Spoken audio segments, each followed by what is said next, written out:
In 3 minutes.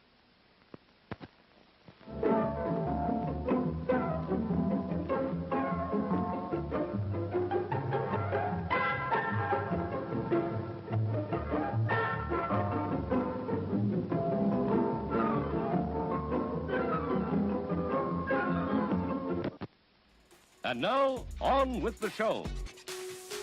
TOS, today on stream, the Twitch news guy. News on what the fuck's going on in our sphere. The source for streamer Twitch information. Your go-to person for Twitch news. He does Twitch news. All of the Twitch news, anything that has to do with like streaming. The best news on Twitch, you can get it from Zach's stream. Fantastic informational streams about everything and anything Twitch. The go-to for everything Twitch.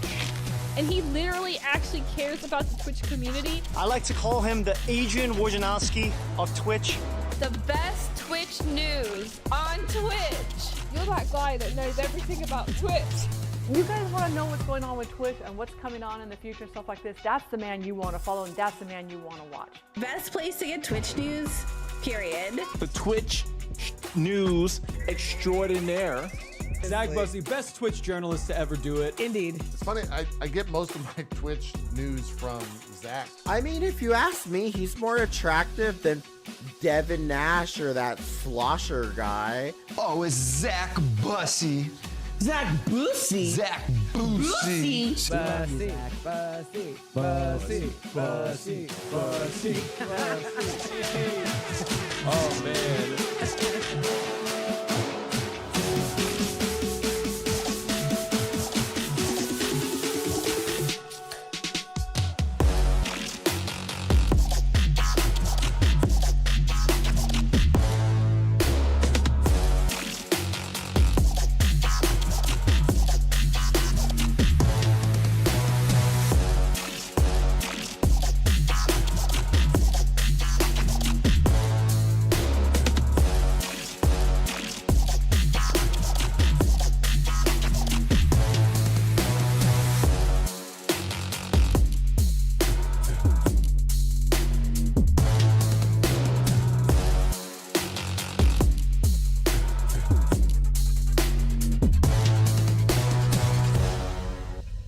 Broadcasting live around the world from the TOS.GG studio, please welcome the host of Today on Stream, Zach Bussey.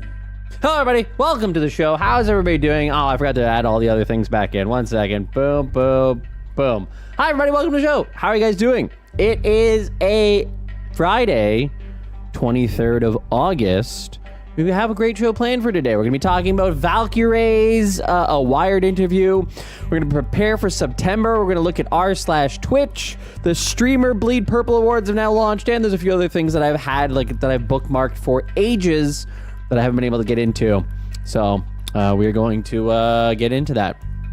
Hi everybody, how are you? Welcome in, welcome in. Hi Singletary. Hi Desert Ice. Hi Monica. Hi Sputnik. Hi Benzines.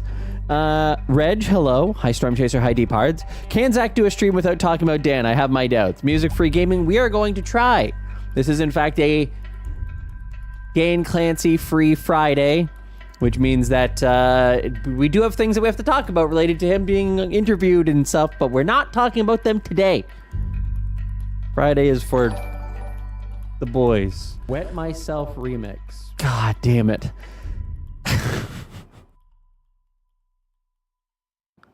Hi Shepherd. Hi Illusion. Hi Wizworld. How are you? Sashi, thank you very much for the 35-month resub. Hello streamers. This is Tom Clancy, the CEO of Twitch. I interrupt the content you were watching today to bring you some exciting news. Today, I'm introducing a brand new feature coming to Twitch called Tom Clancy's Guest Star. You and a squad of 5 other streamers will jump into an intense action-oriented vocal arena where only one will escape without being banned from Twitch. Now I need you to do 2 things. First, squad up and jump in to Tom Clancy's Guest Star. Second, go subscribe on TOS.GG for just $5 a month. Thanks, and good luck, streamers.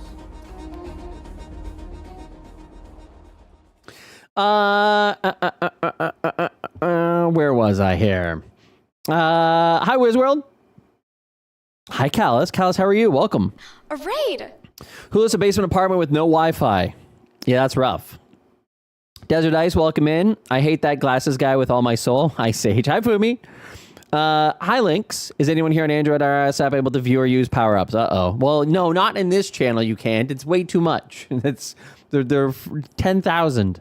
Hi, Solstice. Was this a longer intro? No. Standard intro. Same 6 minutes, roughly. Hi, Dragon Gem. Pro streamer with the Super Pro stream. Exactly. Live from the TOS Wars studio. So that's like, so Wizworld, you say that, but that actually is unironically like 2 or 3 years ago, I completely did exactly that. It was TOS Wars. I had a mug. I had a hoodie. And I had that little spinny thing that appears down there. I don't have any of that anymore. Actually, maybe I do have it somewhere.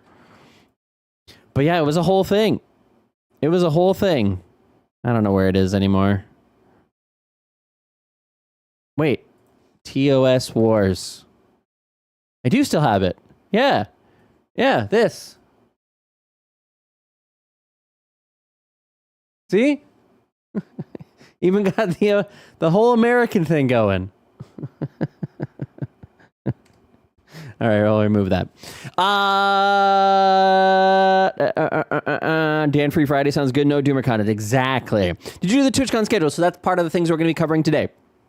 Hi, Finite. How are you? Hi, Nemisar. One downside of the beats, no channel points that you can get by cheering. True. Hi, Bionic Baby. How are you? Can you please do a bad dub of Stream Together over that ad? Oh, Jesus Christ. No, I can't. It's impossible. Bridge Boy, thank you very much for the raid. I appreciate that. Thank you. Singletary, thank you so much for the 40 stream streak. 40 of those. God damn. Get CEO friends on Twitch. Oh shit, yeah, there's no power-ups on the channel points menu on my current app. Good. Anyone ever heard of Twitch's mission? Orias, thanks so much for the 55 stream streak. Huge. TOS War Studio, exactly. Need to bring it back. Hi, Bridge Boy. Hi, Hexdiced. How are you? Did you see Dr. Disrespect is coming back? God, I wish not, but yeah, I mean, that was always going to end up happening, but yeah. Maybe they're in your terrorist folder.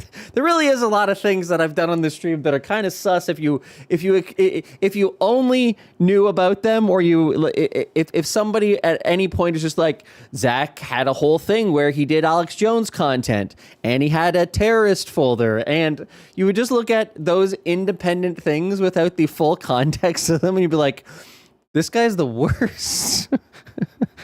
It really is. You really do. Blurp has really taught me that if you see something on Twitter, maybe I should wait just 3 seconds, 4 seconds, just a little bit to figure out what exactly is going on here.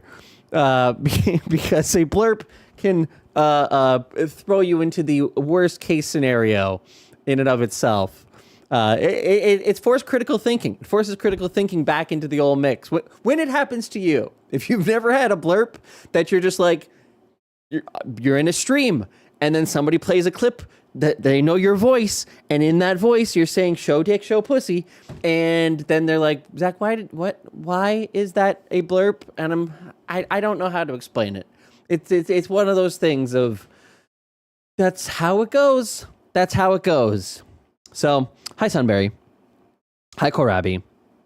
How are you? Melissa, thanks so much for the 3 stream streak, and Finite for the 5 stream streak. One of my favorite productivity apps is the launch day store through Fourth Wall, and thought of you. Nice, Sunberry. Heck yeah. Show dick. Yeah. Show me your pussy. Yeah, that one. Oh, wait. I can show you my pussy? Yeah, okay. See, everyone is starting to learn. Everyone is starting to learn that you can't escape it.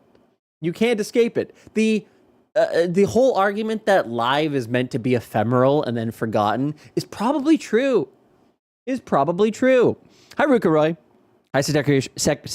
What? Okay. Hi, Secretary of Streaming. There we go. I got it out that time. Hi, 8-Bit Elliot. Welcome in. What is the worst case scenario, Zach? Well, other factors, cleavage, wet myself remix. Should I clip that, Zach? I'm happy to help improve the editorial quality of your content. Well, I appreciate that. Imagine hearing that at least once a stream. Yeah. Zach, yeah, I know Sunbury. I know. Hi, Bat. Hi, Lamp. Could never happen to me. I've never said anything dodgy ever. I know. Hi, Cohen. Welcome in. God damn it, Sinclair. Not you too. Cut it to like 4 years from now. We're going to see a 2-hour-long video essay titled something like The Dark Side of Twitch's Greatest News Report. Oh, no. We both like to troll and awesome. Oh, no. It's almost as if embarrassing out of context comments are really fun. It's very true, Pearl. Hi, Pearl. How are you? Hi, Cheesy Potato. Welcome. Nice to have you here. Hi, Noah. I definitely forgot the start of the YouTube video before we watched the end. I definitely forgot the start of a YouTube video before we watched the end.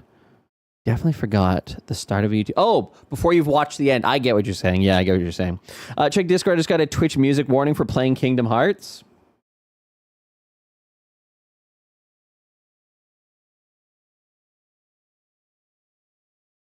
Where am I looking? What am I looking at? There's nothing in Discord. You didn't post anything in Discord. Oh, you just sent it to me now. You can't say check Discord if there's not actually a Discord. If there's not a Discord message, you have to send the message first, and if I don't see it, then you say check Discord. Bridge Boy, there's a whole order of operations here. That was me quoting Sunbury. I have not simped for Zach in a billion years. I know it's true. It is true. It's in fact true and real. Multiple instances of copyright art have been detected in your VODs in the past 24 hours as a precautionary step to reduce your... So here's the interesting thing. These have been happening a lot more. Unironically. Not making a joke. There's no... I'm not like trying to create panic in the streets. There are more people that have received these in the last couple weeks than in the months prior to that.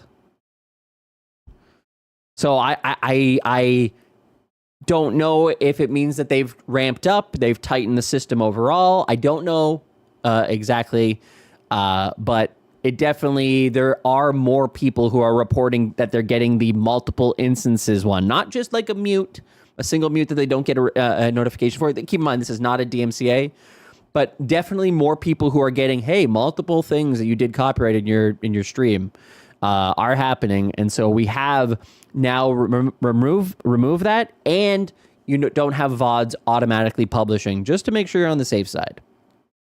So, yeah. Why is Zach just railing at his chat? What do you even mean by that? Kingdom Hearts, the video game has got in-game music. I'm getting a warning from in-game music. Yeah, I mean, that's going to happen, Bridge Boy. See, here's the thing. We've talked a little bit about this in the past, in that music that you use from games is licensed for you to play those games, presumably at home by yourself, the way that God intended most video games to be played. By yourself, in a room, quietly, with nobody around. But when you add streaming into the mix, all of a sudden that's a different license that those games don't actually have the license to as part of broadcasting. So when you do broadcast it, you are, in essence, even though the game has licensed the song, even though contextually it's part of the game, you are violating DMCA because the game itself doesn't pass that license on to you in order to stream it. So it is something that they're going to probably... Who did it? Clawmaster. Clawmaster. Round of applause for Clawmaster for joining TOS.GG Premium. Joining the premium crew. Clawmaster, welcome in. I'm going to immediately give you the badge right here. Wait, how do I give the badge? Right, I got to click on here and then click on here and then do that. That's right. That's right. Thank you very much. I will, after stream, I'll give you permissions in the Discord in order to access the additional channels. But thank you so much. I really do appreciate that. It does help a lot. Thank you. Thank you. Hi, Bonsai. I got the lyrics wrong. It should end it all. Wait. When you walk away, you don't hear me say, please believe me. Kingdom Hearts specifically... What happened? Kingdom Hearts specifically has a lot of Disney stuff in it. What does it keep doing that for? A new follower. Zach advises stop using music unless in DJ program where 69% of gross revenue goes to Twitch payment pool. Dr. Han, thanks so much for the follow. I appreciate it. Hi, Ace. Gun Media did add that to their game for streaming. Yeah, so a lot of them do end up, games more recently have been adding streamer modes, which is amazing. Or they've been getting additional rights access that when that game is contextually being played, that you can theoretically pass on the rights. We both like to troll and/or simp, or you're protected, but Bussey. That one's less common. The stream safe one, a streamer mode, is becoming way more common. So it's good. That's part of the reason why I call my channel Music for Gaming. Fair. Wait, was that a staff? Yes, it was. Do you want the staff badge, Secretary of Streaming? I'll give you the staff badge. There you go. You now have the staff badge in chat. Hi, Loves Indie Games. How are you? I'm doing well, Ace. I'm doing great. Yesterday I had a successful knock stream together. Sorry you were blocked when you tried. I already had one? No, now you do. You didn't have one before, but now you do. Now you have a better one. This one's stronger and more virile.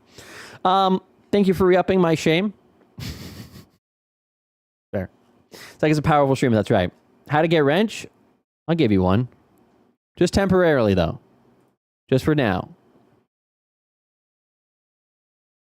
Wait, what? Why is it all... Oh. Wait, what? Wait. Why my chat all grayed out now? God damn it. Let me refresh. That'll fix it. Hi, First Necron. Can I have a hammer? No. Oh, then it reloads the YouTube chat. That's right.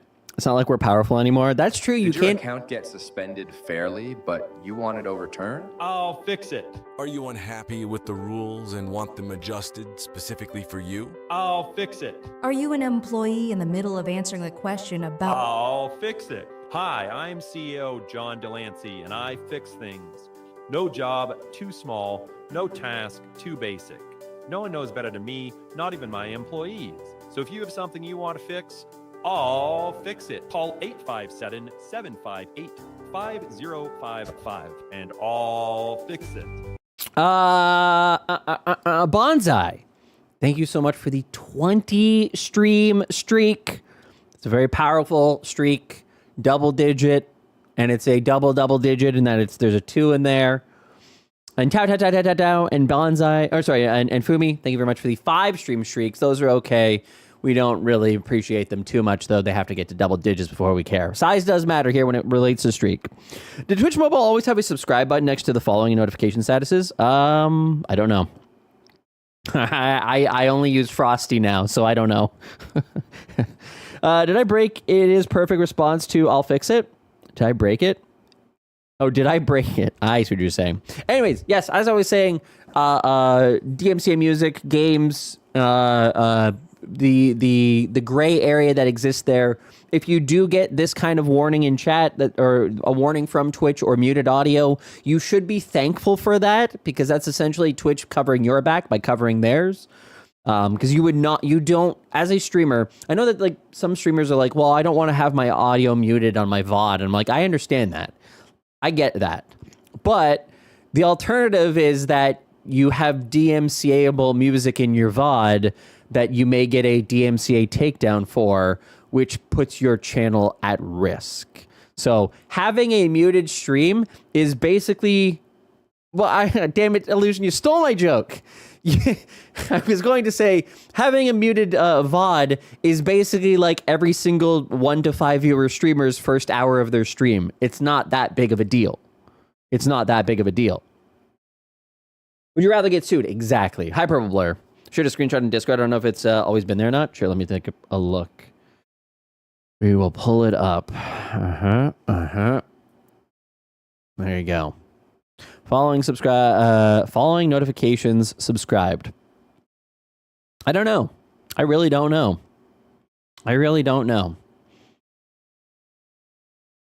Thank you very much, Staff Cheesy Potato. We appreciate your contribution here. Anyways, hi, Dimitri. Wonder if we still have my stream I was watching in YouTube last time to protest. The what? Oh, your stream streak? That's a good question. Sorry, I stole your thunder. No, it's okay. It's all right. I'm okay with sharing the joke. All right, let's take a look at Valkyrae. I've been wanting to watch this for a little bit. Actually, do they have a YouTube version of this? I feel like they do. Valkyrae. Can I just go to youtube.com? Oh, we're on a hype train? It did not even tell me. I had no pop-ups anywhere that we were in a hype train. Well, there you go. Guys, thanks for the hype train. Who knew? Wired Valkyrae. Perfect. 9 days ago, 13 minutes. We should be able to blast through this really quickly. Wait, so you guys didn't see the hype train? Because this one shows... Again, I had nothing here, but this shows that we had a hype train.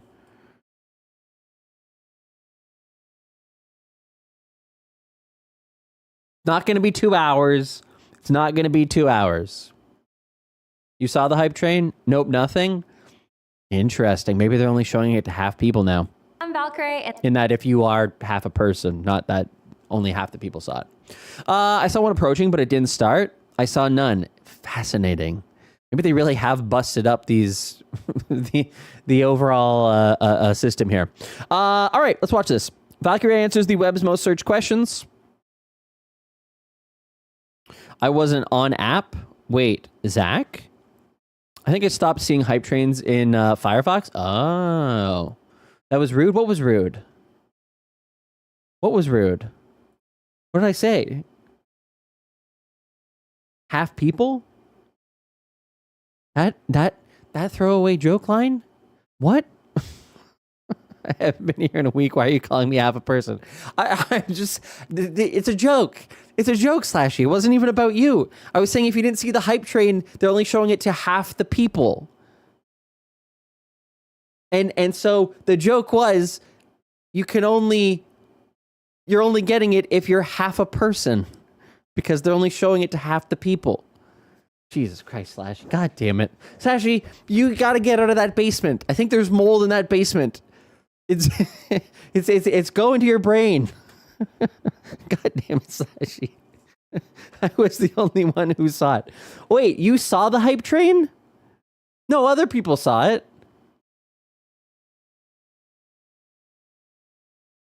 Wait, were you the only one who saw it? Oh, I didn't even register you're the only one who saw it. Well, okay. Then you said half people. Oh no. Oh no, oh no, oh no. Oh no. You didn't register that Slashy as a person. Hey, Lady May, you specifically said not half the people, as in half a person. No, as in half a person. So like if you, like streamers are half people because they don't have legs. Slashy, I'm going to fight you so hard that we're running you out of the streaming game. God damn it. Too deep. Yeah, exactly. Not beating the sexism and racism allegations, estimate. I know, I'm screwed here. I'm now an enemy to both, to everybody. I've become, you guys are forcing me into the Trump camp. God damn it. We need Slashy emote for one guy exact. That would be kind of fun. If Slashy would allow it. Actually, you know what? Slashy, do you, no, this is going to be bullying if I say this. Slashy, do you have a single emote that I could upload as to my channel that I could just, it's like Slashy love or Slashy hair, any of your emotes, but then I just retitle it as TOS one guy? Don't blame me for being a white guy. That's on you. That's technically on my parents, but yeah. This clip took 10 minutes to create. Yeah, the clip system's broken right now. My vote is on TOS. Scintilla, don't encourage this. Don't encourage this. Don't encourage this, Scintilla. You can't you can't come in here and that's your first message today. Yeah, but let me talk to my artist. No, Sasha, I'm just saying, I see what you're saying in terms of overall usage to use it in a second channel. I got you what you're saying. I get what you're saying. But yeah, I'll do that. And also ask me which one. Oh no, anyone that you want. See, the whole point is the joke is being one guide by Slashy. You're supposed to decide. Why is your first message in this chat the most insane thing I've ever read? What the hell happened?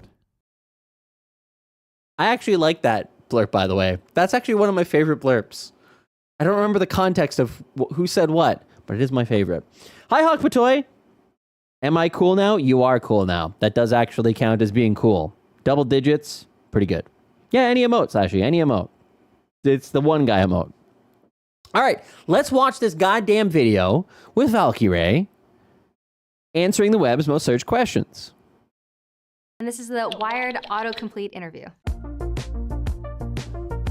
I do have all my swords up on a wall. It looks awesome. You know, if anyone breaks in, I could just grab one and just do a quick little shank. What? Why is that where they start? Variety streamer, my pronouns are she, her, and Zach Bussey is a piece of shit. Zemdo. Here's Zemdo. I'll give you a staff badge. There. Zemdo, now you get to be a staff. See?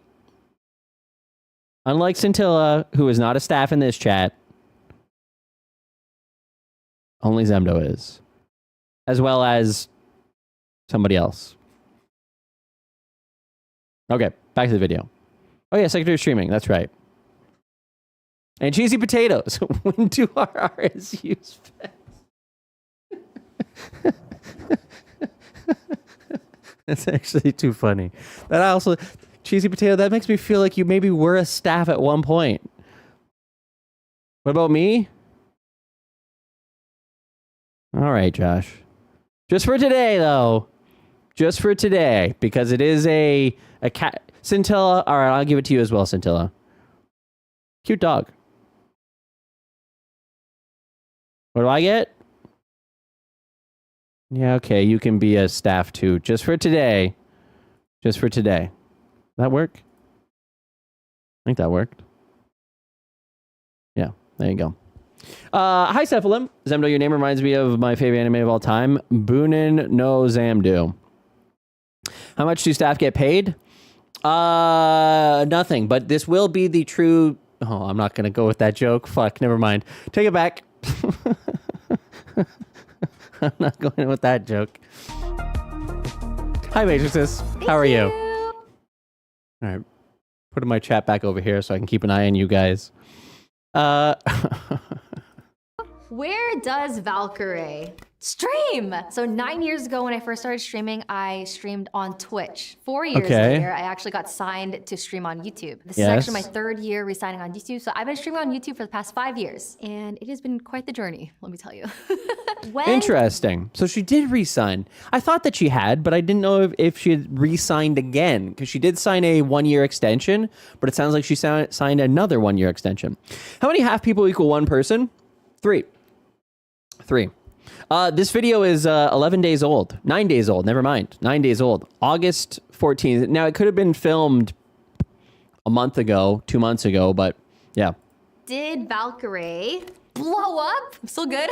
Did not blow up. I was streaming on Twitch for about 3 years when I started playing this game called Fortnite. And that was when I had my first rise, like I guess blow up in viewership. That was like the first part, and that's when I got fun. Why does the thing keep going back and forth in different spots?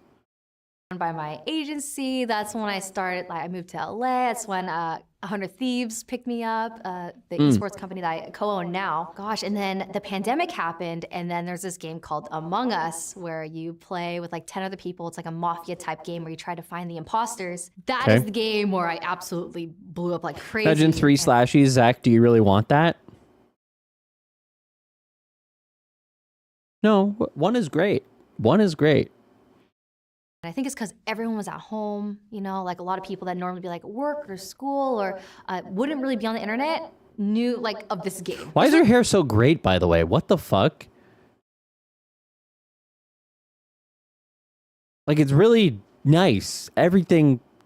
Anyways, Really sorry. cool that I was able to entertain a lot of people. Just noticing it's very flowy and that time, but I'm glad that life is getting a little bit back to Sure, the normal. proper blowout, yeah. Where does Valkyrae get her swords? I'm not. What's the sword thing? What's the sword thing? I'm still mind blown that people still play Among Us. I cannot believe that either. There's so many other games. I mean, I'm not entirely surprised. It is a game that is still, particularly for younger kids, that's it still is very, very relevant. Didn't they just come out with, or they're coming out with a TV show related to it? So it's not entirely surprising, but yeah, like in terms of like the top streamers, it feels like it's more kind of entered into the general rotation of party game. Rather than it is like the way that it was wild. Like people were maxing out on Among Us and having like whole strategies, and Jesus, it was wild. Hi Don. Hi Raze. Young kids love Among Us. Yeah. Hi Underground Rescue Channel. You have good hair too. If you had $4 million net worth, maybe. I feel like maybe I wouldn't. I don't think that I would. I think my hair would just be the hair that I got. Expecting these every time I pull them off, like, oh, that's interesting. I do have swords. I actually have a sword collection. Admittedly, I don't actively go out and find swords as much as I used to. Razor Gem. I've gone. Or is it Thera Zorgem? Could be either or. Thanks for the follow. Dex, did you see Harris Heller's tweet? Which tweet? Link it to me. New global badge, Twitch intern 2024.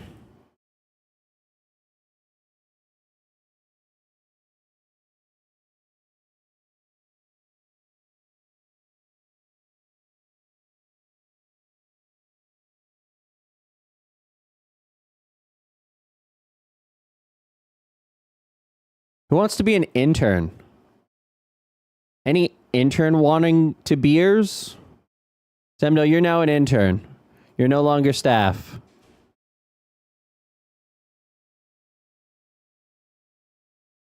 $5.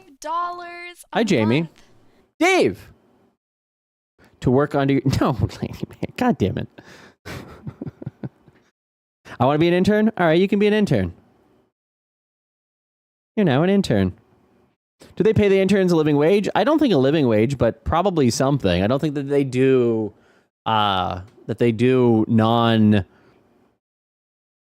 internships anymore. At least for like major companies. Jamie, how are you, by the way? Do you need some coffee? No, I'm okay, actually. Mine's good. My greatest contribution to streamers. Oh, the fact that you can now ban Twitch staff from chat. True.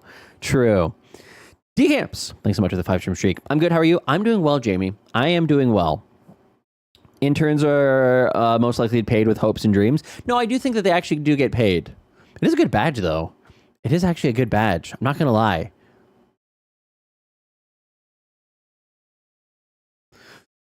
I have one complaint. Proportionally, it's wider than it is deep. Hello, Zach. Uh-oh. Hi, Obama. I hear you don't think Slashy is a person now. That's not what I said. In your own words, half a person. I have to say I'm really ashamed of you. I thought better of you. I want a world where Slashy is treated equally now. I'm not saying it's sexism or racism or anything, but it's kind of suspicious you were always really mean to Europeans. Please join us in 2024 and get out of the 1950s anyway. I know you yapped during this. I did. Because you don't care about Slashy. Don't argue it's true. Anyway, God bless America.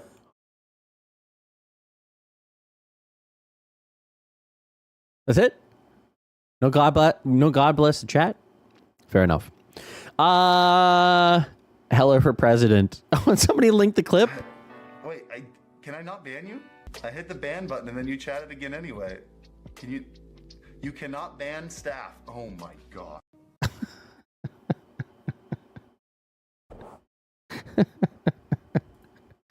Oh, man. Yeah, thank you, Obama. Thank you, Obama. I appreciate it. Coffee bowl?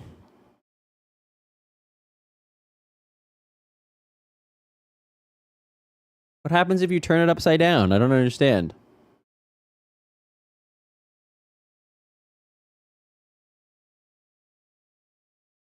Upside down. No, I don't see what it looks like upside down. The little logo is so cute. It spills. Okay, all right. God damn it. A lot of my swords from online, from custom makers. It's a dick?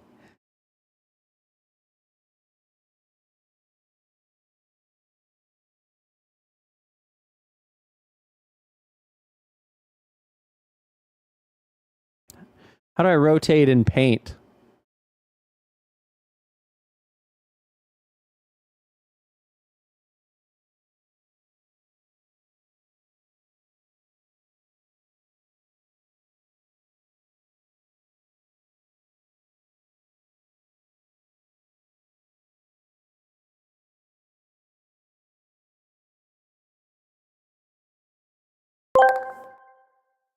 Tylor Zayen asked me, tell the synopsis about Zach Bussey, the streamer's fight against half people.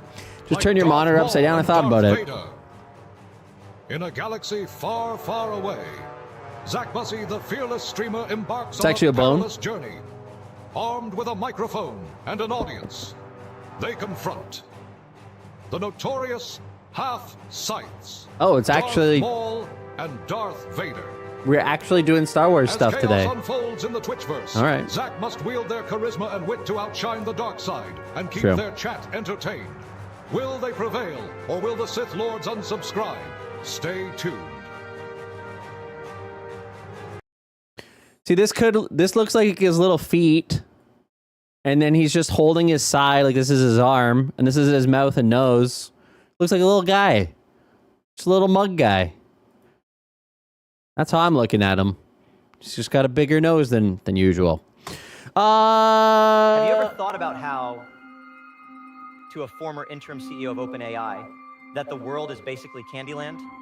Like you're dooming over the future of AI and boom, there's just a CEO job for you. Jesus Christ. And then days later, it's gone. Then you just have to go back to being a dad. Former interim CEOs of OpenAI aren't that excited about it. Subscribe with Prime. Made one myself at a blacksmith, which was really cool. A lot of them have been gifts because people know I like swords and stuff, so I've had... Why did Valkyrae leave Twitch? That's got to be what that one is. Been gifted over time. You know, now that we're talking about it, I kind of want to go look for swords again and just add more to the collection. Why did Valkyrae stop playing GTA? Oh, that's less fun. That's a lot less fun. Hey, for context, I think people are asking about Grand Theft Auto 5 roleplay, which I started a few years ago, and then So trying to my get to step character 2 of had a acknowledging character on there privilege? named Raymond, and it's where you roleplay.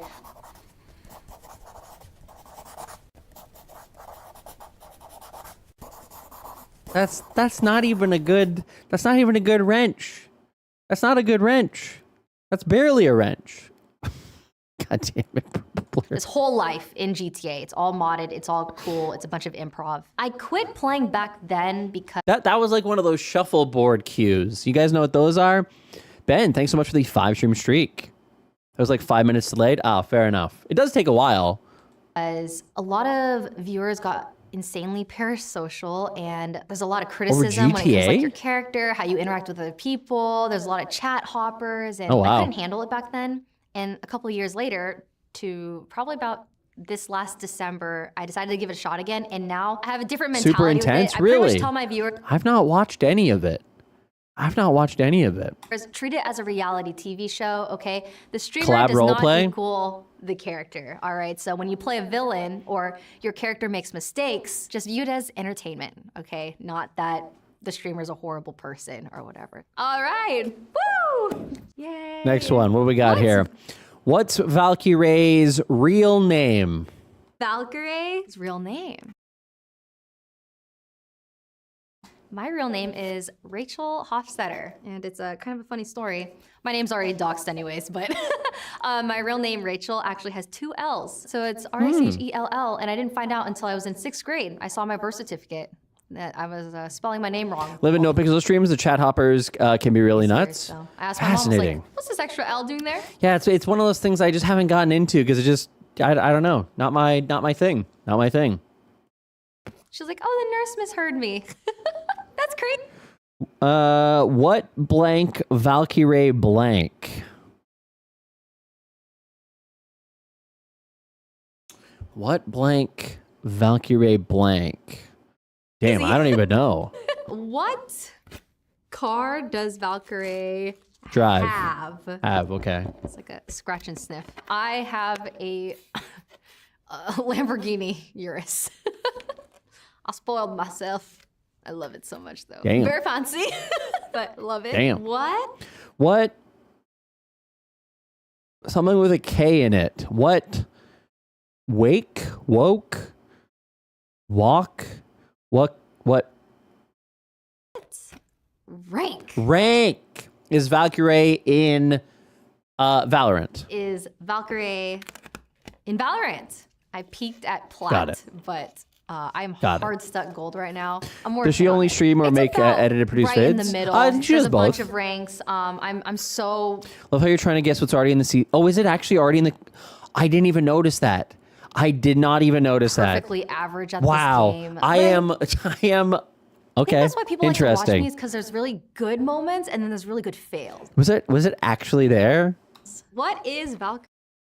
What is Valkyrae settings in Fortnite? Oh my god. Well, now you ruined it for me, guys. I was legitimately being like, oh, I have no idea what this is going to be, but now it's ruined. Settings in Fortnite? Since I do More prioritize fun guessing. content over being the best, I know that a lot of pro players in Fortnite have like really low settings so they can see everything. It doesn't lag at all. Sure. But my settings in Fortnite are maxed out. Fought 'cause I over want next to be content. I know, true. Okay. My gaming setup. I have 2 monitors. I have a 2 monitors. That's it. How many monitors do you guys have? Wait, actually, I'm gonna do a poll. I'm actually kind of curious. How many monitors you guys got? 1, 2, 3, 4 plus. 3-minute poll. custom built PC. I still have tech issues all the time, but luckily I have people around me that can help with that. I had 3 before my move, And now I've got, just like, 2. the headset, microphone. 3 I've and a got, like, my TV. gaming Damn. chair, Slam 6. gaming Hi, how are you? space, Long time no camera, see. Lighting, really good lighting. How have you been? Really want to get like good quality. For Slam 6 is been a long ass time back from the Overwatch days. Whose stream did you come from? Avocado? Was it Avocado? Woo! Thank you so much. Avocado. When was the last time Avocado streamed?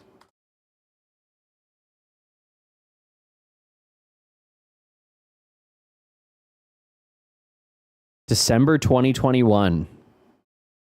Sheesh. Your memory is terrifying sometimes. I remember people. I don't know. People making an impression. And Valkyrie. You know what's funny? You know what's funny? You can tell me your name in person and I will instantly forget it. Like instantly. Like you'd be like, "Oh, hi, my name is John." I'm like, "Hey John, nice to meet you." And then I'll be like, "Fuck. I don't remember what your name is." Don't remember. But you give me enough time for that memory to process. You show up a couple times to see your name. I'm going to remember it. Oh my gosh. Weird. What can I do? I don't know. Can Valkyrae dance? Dance! I feel like a lot of people actually don't know this about me, but you never forget my took government dancing name, lessons Zach? for 9 years as a kid. I quit What does to that play mean? tennis. That I ended up being a varsity Your actual name captain can't provide you for clout. 2 years You're a in my high clout school, team after all. and which I've been getting myself and my lady ultimately moved quit to into our own place next week, so I've been stressed and ecstatic. That is exciting, Slammed. That's amazing. Congratulations. So you don't know my name from when I jaywalked into you in Vegas? No, I definitely know your name as Decamps at the side of the building when I saw you. So I cannot dance now. During the pandemic, I tried doing like the TikTok dances. That's awesome, I Slam deleted 6. all of them 'cause I was Congratulations. super cringed. I mean, I could dance, just not very well. Is Valkyrie merch sold out? Yeah. I am working on a new drop right now, so Okay, there okay. will be more merch in the future. But normally, when I have like a merch Remember how drop, we met? it's like it's a one-off kind of thing. I don't have like a permanent store. I would say You raided into this stream. Yeah, you raided into this stream. permanent merch store I have right now is the 100 Thieves merch store. So why Twitchcon badges should be massive of username and chat color. Singletary, that's actually a genius idea. That's actually a genius idea. It should match the color. Yeah, that's what I mean. You raided into the stream with Kate. Hey, have a tattoo. I do. Did you not? I don't know that I inherently landed in Kate's stream. Maybe I did. I don't know, actually. I have 2 tattoos. I regret them. We did that for the first IRL Mesh Fest. Yeah, but that really does make a lot of sense. Because here's the thing that I think is underappreciated about Twitch. And you'll see this with all streamers. You get used to people's chat colors. 2 is the win. 17. What's going on here? Why is this like this? Refresh. What happened? Oh, it's because I have the dark mode thing on. There we go. 3, 22%, 4 plus, 17%, and 1, 14%. Okay. All right. Hi, Spirit Music. How are you? Been looking for a bit, stayed because you said Star Wars and agree that V's hair isn't too bad. I appreciate it. Thank you. Do you know how we met? Ooh, that's a tough one. I actually don't think that I do. I don't think that I do, now that I think about it. But yeah, people's actual username color is often more recognizable than the actual name itself. It's the general shape of, you go, oh, I know who that is. Oh, I know who that is. Change your chat color, please. We reserve orange for mods. It's so confusing when people are playing King of the Castle and changing colors to match their factions. This is why I've never changed my username color. Somebody tweet that 7TV accounts for booth ideas. Yeah, it's actually really good. It's actually a good idea. I have not changed my color name the entire time I've been on Twitch. I picked a color that I felt stood out, and I have not changed it since.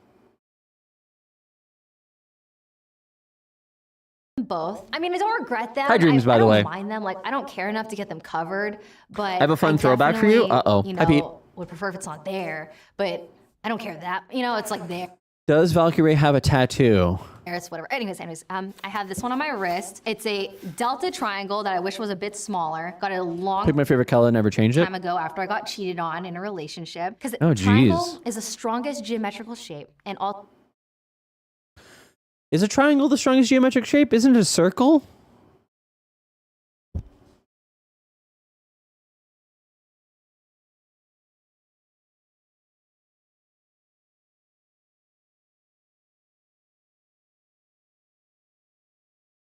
Yeah. The circle is by far the strongest shaped column. Triangle has 3 corners to support its load. The square has 4. The hexagon has 6. And octagon has 8. In contrast, the circle can be viewed as having 360 corners. Yeah, you wouldn't remember. I just showed up after watching one of your YouTube videos. Can't remember which one it was, but somebody mentioned it, and I would probably remember. Anyway, showed up, corrected you on Wreck-It Raven's pronouns. You turned out to be not wrong and made me feel bad, and then I guilt subscribed. Hey, not bad. I like that. That's a good story. That's a good story. That's a pretty good story.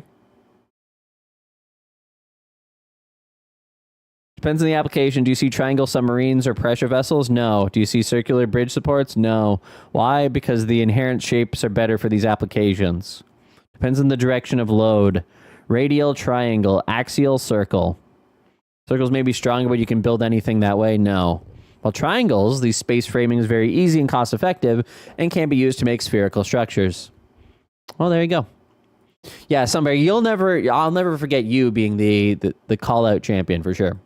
Also, delta stands for change, so I wanted to like remind myself, like, you know, I'd see it and be like, don't go back to your ex. Spoiler alert, I did go back to my ex, which was just insane. But I grew a lot from it. I learned a lot from my past relationships. And then I also have another tattoo on my side right here that says "and beyond." My childhood best friend has 2 infinity. We're both huge Disney fans when we were growing up. And for our senior trip, we went to Disneyland. Just her and I. Why do you watch a news guy? Okay, so you know who Ninja is hilarious. haven't seen her in like 10 Was her ex the fitness guy? I don't know. years, but I'm sure if we ever saw each other again, it would just be like a lot of catching up and stuff. It's distance, you know. I don't really regret that. It's cute, you know. It's cute. This one is like, whoa. But, okay, anyways. All right. Valkyrae. What? Among Us. Among Us was a huge point in my streaming career. Absolutely insane. It was 8 months playing that game every single day through the pandemic with a bunch of other streamer friends and Yeah, we know all about got a it. little mentally viewers. Next one. Valkyrae. Carrots. Carrots. This is so insane. Okay, why? So like That's this old crazy. crypto fun of someone getting their comeuppance. Is that people are Googling this. Hi, Reggie Okay, Nerd. so are you? Valkyrae Carrots is because there is Old crypto fun of someone getting their comeuppance. Old crypto fun. Let's get a little Among Us gifts for Brad just to tease him for what he's done. a clip of me. Discord link. Oh my God. No way. Wait a second.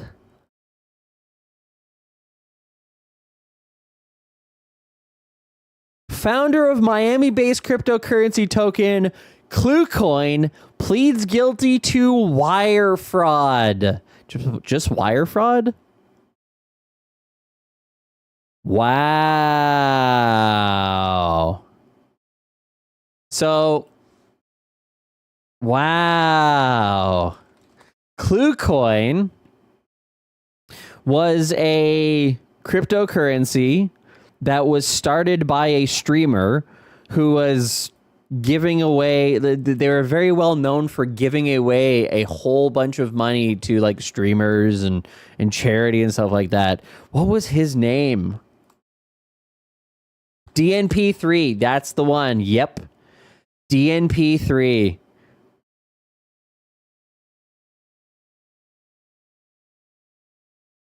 DNP3. Yeah. Is the account still active? Basically, sort of, but yeah. Yeah, so they would do all of these like giveaways through the streaming space. Merry Christmas Eve, let's do a $250 giveaway. Merry Christmas, we've got $10,000. We'll get $10,000 to 40 random people who retweet this from the Expose and the Expose Casino. And like, he'd always kind of, Grenadier Jake, Power GPU. They had this interesting setup. We talked about this a lot on stream in terms of they had a website where you as a streamer could effectively like pay, because again, this person had a ton of followers, right? And so you would pay, okay, you want to do a PC giveaway, a 2K PC giveaway, that'll cost you $3,000, $2,000 to cover the PC, and then $1,000 for my overall cost to run these things. And they would do numbers, right? Like you would get a lot of engagement on these tweets because who doesn't want to turn down free potential money? A lot of this stuff is before you can't necessarily see the analytics on this stuff anymore. That's so wild. Anyways, so he had this website and I was like, well, this is sketchy as hell because all of these people who are entering these contests, there maybe was winners. I'm sure that there actually was. These appear to be, I guess, real people. But like you'd have to follow the main person, their Twitter account or their Twitch account or whatever. And you'd follow this person as well, and you'd follow these people. And so all these guys got a whole bunch of different followers of all these people who are entering contests. All of them are dead followers. Like nobody's actually engaging with these people. You're just ultimately paying for the opportunity to grow your follower count in a not really organic way. But ultimately, you after these promotions ended, you'd have, well, I'm just going to throw Power GPU under the bus here just for no reason at all. But like, yeah, like you have 370,000 followers and you'll get 48 likes on a tweet. 115 likes on a tweet. So you grow very big in terms of followers, but you don't necessarily get the engagement levels that you would expect because you have all these followers. And so like, it was just this giant thing of like, an ongoing system of this person, DNP3, just making a whole bunch of money off of people's backs by doing giveaways. What's that other guy who does it? There's another guy who does it on Twitter still that I see people entering all the time. He's a white guy with like brown hair, and his name is like it's like 5 letters or 6 letters maybe. Anyways, it doesn't matter that much. But anyways, so he had a whole bunch of goodwill with the economy, with the streamer space. Lots of people liked him. DNP3. And like his stream grew. 1,000, 1,300, 1,900 at peak. But that was kind of, I think, the downfall area when things started to get bad. But like he was successful in the streaming space and that a lot of people flocked to him. And he ended up launching a cryptocurrency that was called Bluecoin. And the idea was, hey, we're going to, you purchase the coin and then effectively there would be an ROI because people would continue buying it. And there was a charitable aspect to it and so forth. And so a lot of people bought it. If you take a look at Bluecoin coin market cap, it had some level of success initially. Some level of success initially. Should we just go back to all? Can I just sort by a shorter time frame? Yeah, so like it launches, it goes up a little bit, and then it comes down a little bit, and then it just kept bleeding out.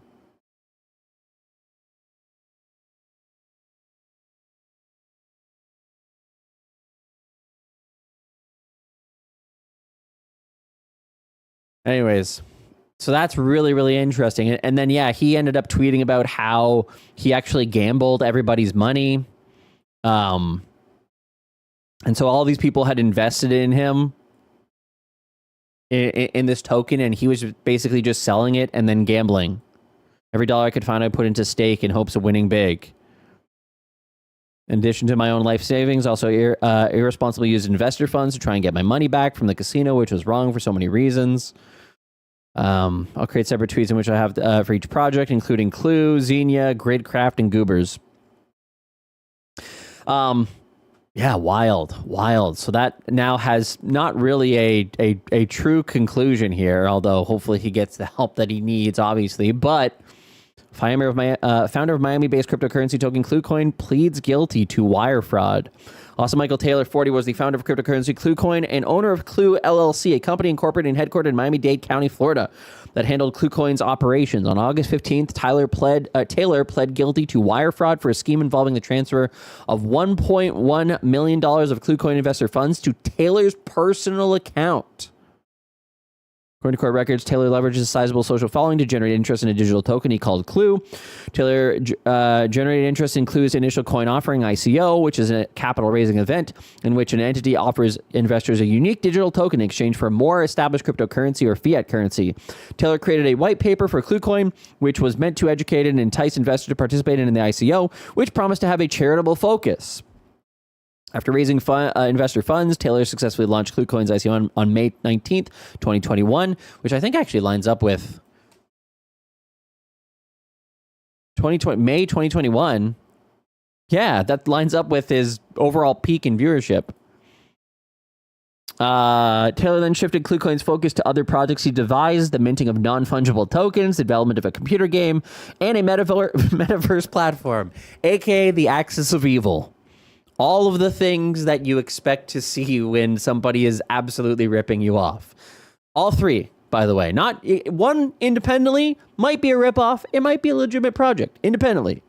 But all three of those together, computer game, metaverse, and NFTs, it's over. Stay away. Stay away. According to court records, Taylor organized and paid for an event called NFTCon Into the Metaverse, which took place in a hotel in Miami on April 4th and 5th, drive interest and investment in Clue, Bluecoin, and related projects. Shortly after the conference in May 2022, Taylor gained the ability to make withdrawals from the cryptocurrency address he controlled, in which a portion of the Clue investor funds automatically flowed. From May 2022 and continuing through December 2022, Taylor sent approximately 1.14 million in investor funds to his personal account at a virtual currency exchange and then used the funds in multiple online casinos where he lost these investors' funds to gambling. Wow. Identified victims will be notified via NFT. If you invested in Clue, believe you are a victim or received an NFT, please visit fbi.gov/ClueCoinInvestor to provide relevant information to the FBI. God damn.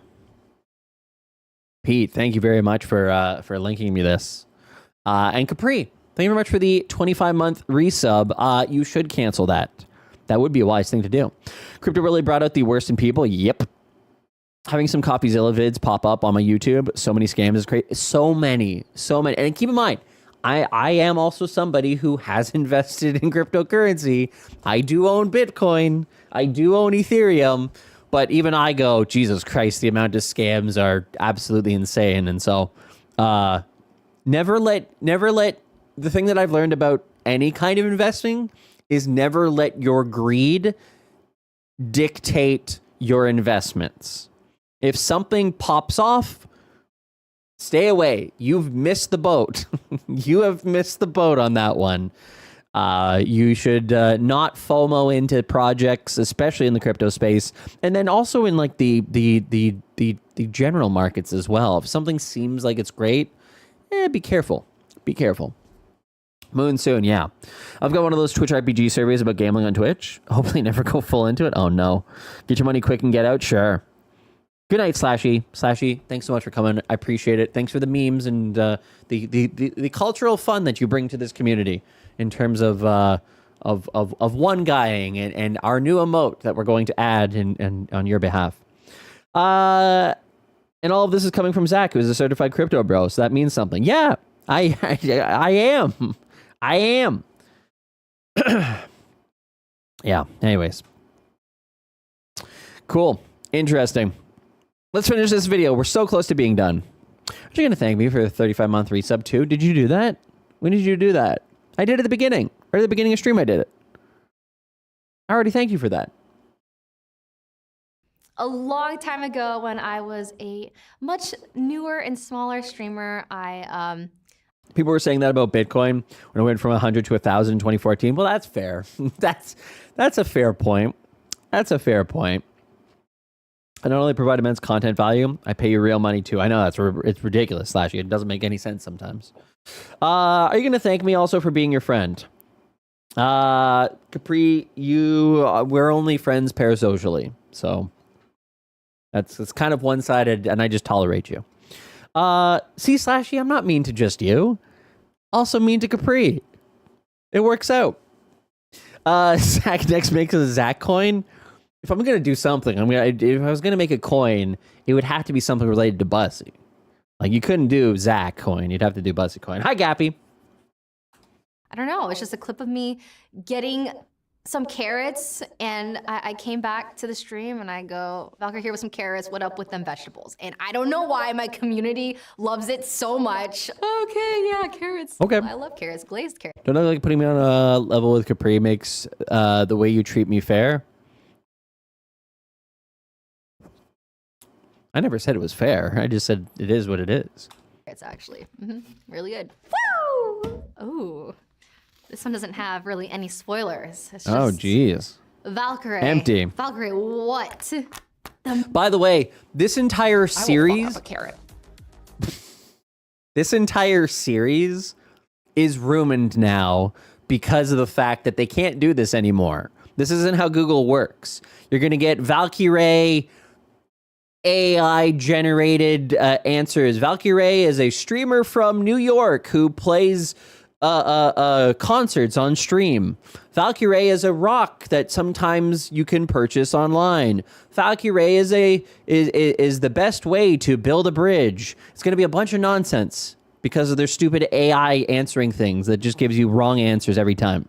Meaning of Valkyrae. That's a good Google. Okay, when I first started making like this It's actually gaming still on account a that long half time an ago hour on call. I know, Instagram, true. I had a username called Legend of Ray. Super cringe to think about because I just tried to click YouTube bell alert button 3 times in the top right hand of your screen. I'll get rid of it for you. What does it say? It also automatically turns on your webcam. Really cool, Twitch. Thanks for doing what people consider a breach of privacy for our convenience. I'm going to have to respond to that and be like, well, it's not actually technically the case, but boy, cut her in a blink. Legend of Zelda. I realized I was like, I don't want people to Who's now just whose line is it anyway? Everything's made up of the points that matter. Ray, but my real name is Rachel. But with far less Ryan Stiles and Colin Mockery, which makes it even worse because those two really carried that show. Hi, Alan. No one ever called me Ray growing up, but that's the nickname I wanted. So I was like, I can make this so people call me Ray. So I was like, I'll make a username that has Ray in it. So I started Googling a bunch of words that have like Ray in it, and I saw the word Valkyrie, which is like the Nord mythology, angels and war and stuff. I was like, oh, that's really cool. Yeah, really cool, badass women. I don't know if I can say badass on this, but you know, I was like, okay, instead of Valkyrie, I'll just add Ray to it, Valkyrae, and the rest is history. I'm really glad. It's a good name. It is a good name. It is a good name. Glad I changed my username back then. Valkyrie. Elden Ring before. Don't care. And Next one. Pretty good job. Apparently, I have to beat to play Elden Ring. Valkyrie, Fortnite. Don't care. Next one. Seasons coming. So you don't know, it's a very popular. What does that say? La Seraphim? What's a Seraphim? I love forcing nicknames like that. Nobody called me Mark. I just forced people to at a new job, so that's my name now. What? Isn't that your name? A female K-pop group. They're all so lovely, but they wanted to meet up and like film TikToks together. And I don't really do TikToks, but I was like, I'll do it for you. And so we did like a whole dance together, and yeah, I vlogged it. Marcus. Well, that's the same as Mark. It's 66% of the same name. So the vlog's on my channel. It's a super majority. You do have quorum there. Very, very cool. Last one on this board, Valkyrae. Lipstick! Oh my gosh. Nothing about her blue light protecting. You guys remember that ad? Do I still have that? Can we do a special edition play of that?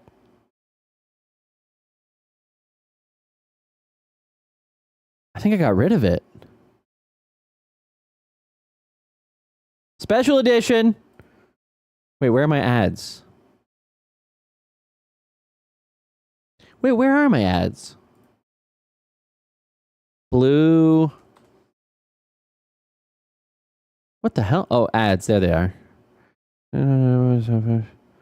Oh, you guys remember this one too? Oh, I forgot this one. Man, I had a whole bunch of ads. Reflect. That's what it was. There you go. Special edition play of Reflect. Ad. Window capture. Reflect. Green. You don't get to see it there. There you go. Go. Dan said he has Starlink hooked up in his van now and will be going live while driving in about 20 minutes. Welcomes people to drop in. He's going to drive. Oh, this is a Dan free stream. This is a Dan free stream. You can't drive and take Somebody report him. Light. Blue light.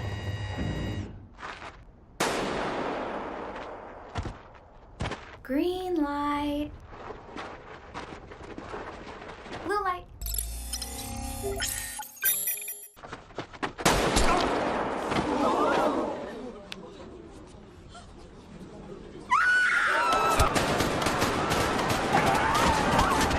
Good old blue light emitters. Reflect. This product may or may not protect you from blue light. It also may not protect you in event of Squid Games. Consult a streamer before making decisions related to your health. Green light. It's true. Guys, also remember this one? I totally forgot about some of these. Oh, hi, everybody. It's your fairy mod. Maybe this one can make him a return. Last year, I've conjured hundreds of thousands of dollars to some of Twitch's most amazing creators. There's still one person who I haven't visited now that he's unbanned me in his chat. Bits. Is this how we get Zach's attention? Hello. Oh, he's probably gonna buy NFTs with this, isn't he? Are you going to buy NFTs with this? Fairy Mom Mother goes to streams. We're spreading the love. And comes here and trolls me about NFTs. God damn it. Oh God, maybe topical. this was a mistake. Look, if you want to support Zach directly, go check out his Patreon. I don't have a Patreon anymore. That's why I got rid of it. Don't go there. It's tos.gg now. It's tos.gg now. Oh, hi. There you go. A new follower. All right. Back to this video. We're almost done. Do you have my bag? Thank you so much. The brand is Ilia, I-L-I-A, and the shade You just edit and put it in a is tos.gg link. I could do that. You are correct. Hi, Red Bean. Wild Rose. Look, that's the left. What's left of it? That's what's left of it. You know, all since it's here. All right. My favorite. Please don't buy it all. Woo! All right. Next one. Last one. When did Valkyrae? Leave Twitch. What? Join 100T. Wow, I think it's been 6 years now. I've been streaming for 9 years. I would say probably maybe 5 years ago. And then a couple of years later, I became a Heard my co-owner. cat. And yeah, I'm still with them. Time is flying. Oh my gosh. Valkyrae, personality. Ooh, what does that mean? These aren't good. These really aren't good questions. If you're just typing in Valkyrie personality, it's not really a question. If we're talking about the personality tests, I can't remember what the tests are called, but I used to be an ENFP, but then I retook it and now I'm an INFP.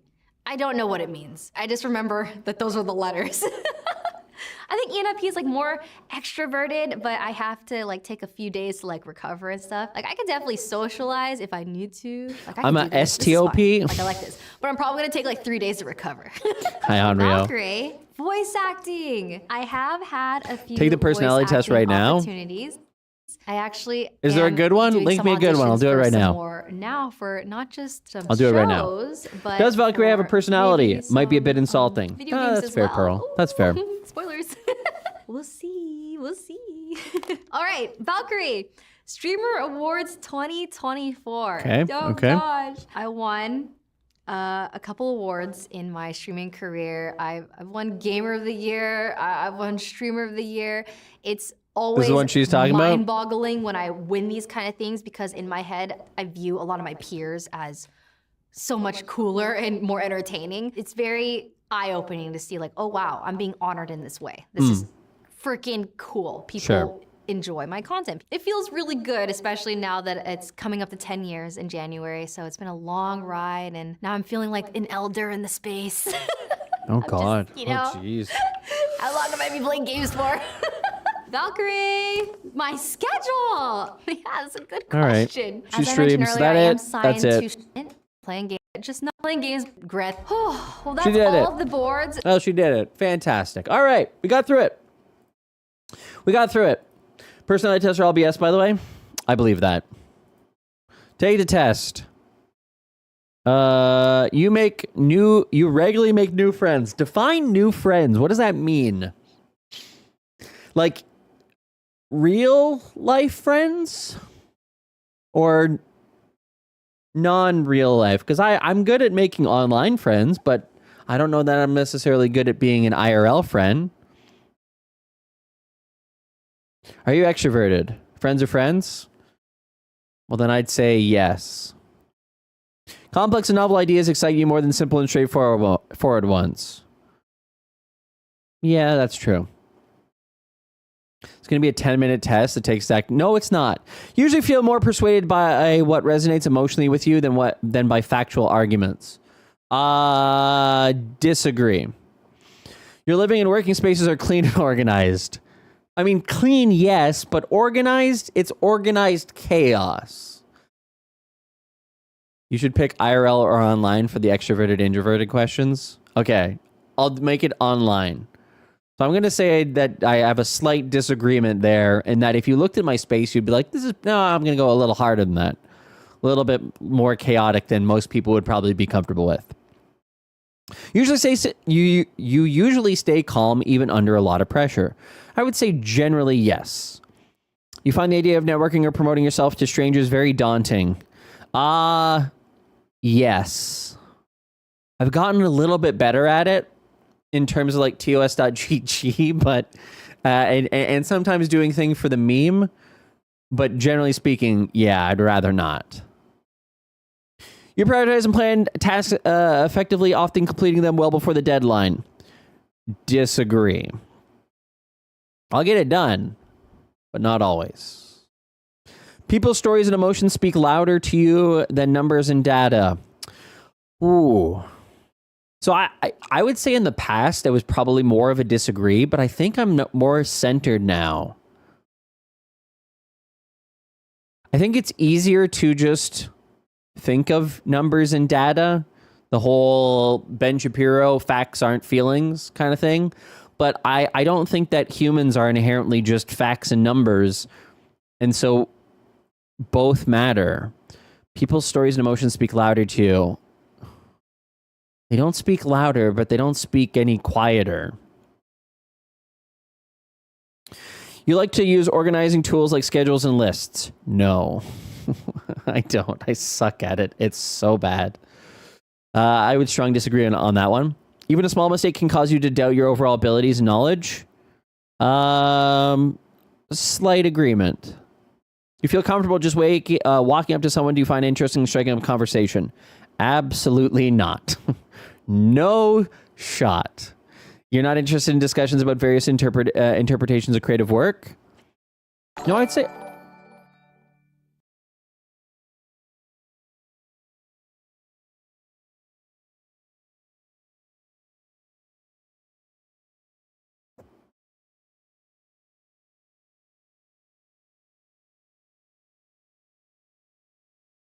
Slight disagree.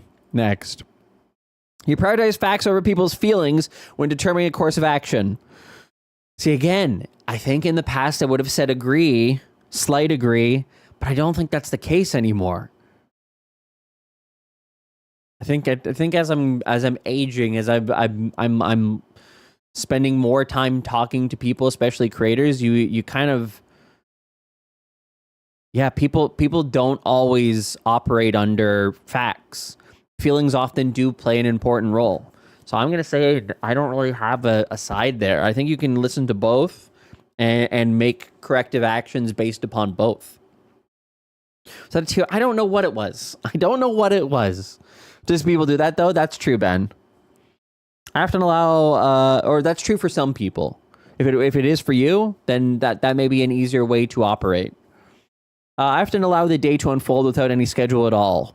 Sometimes, not always. Usually I do have a schedule, but it's other than those strict things, I'll let the rest of it kind of unfold.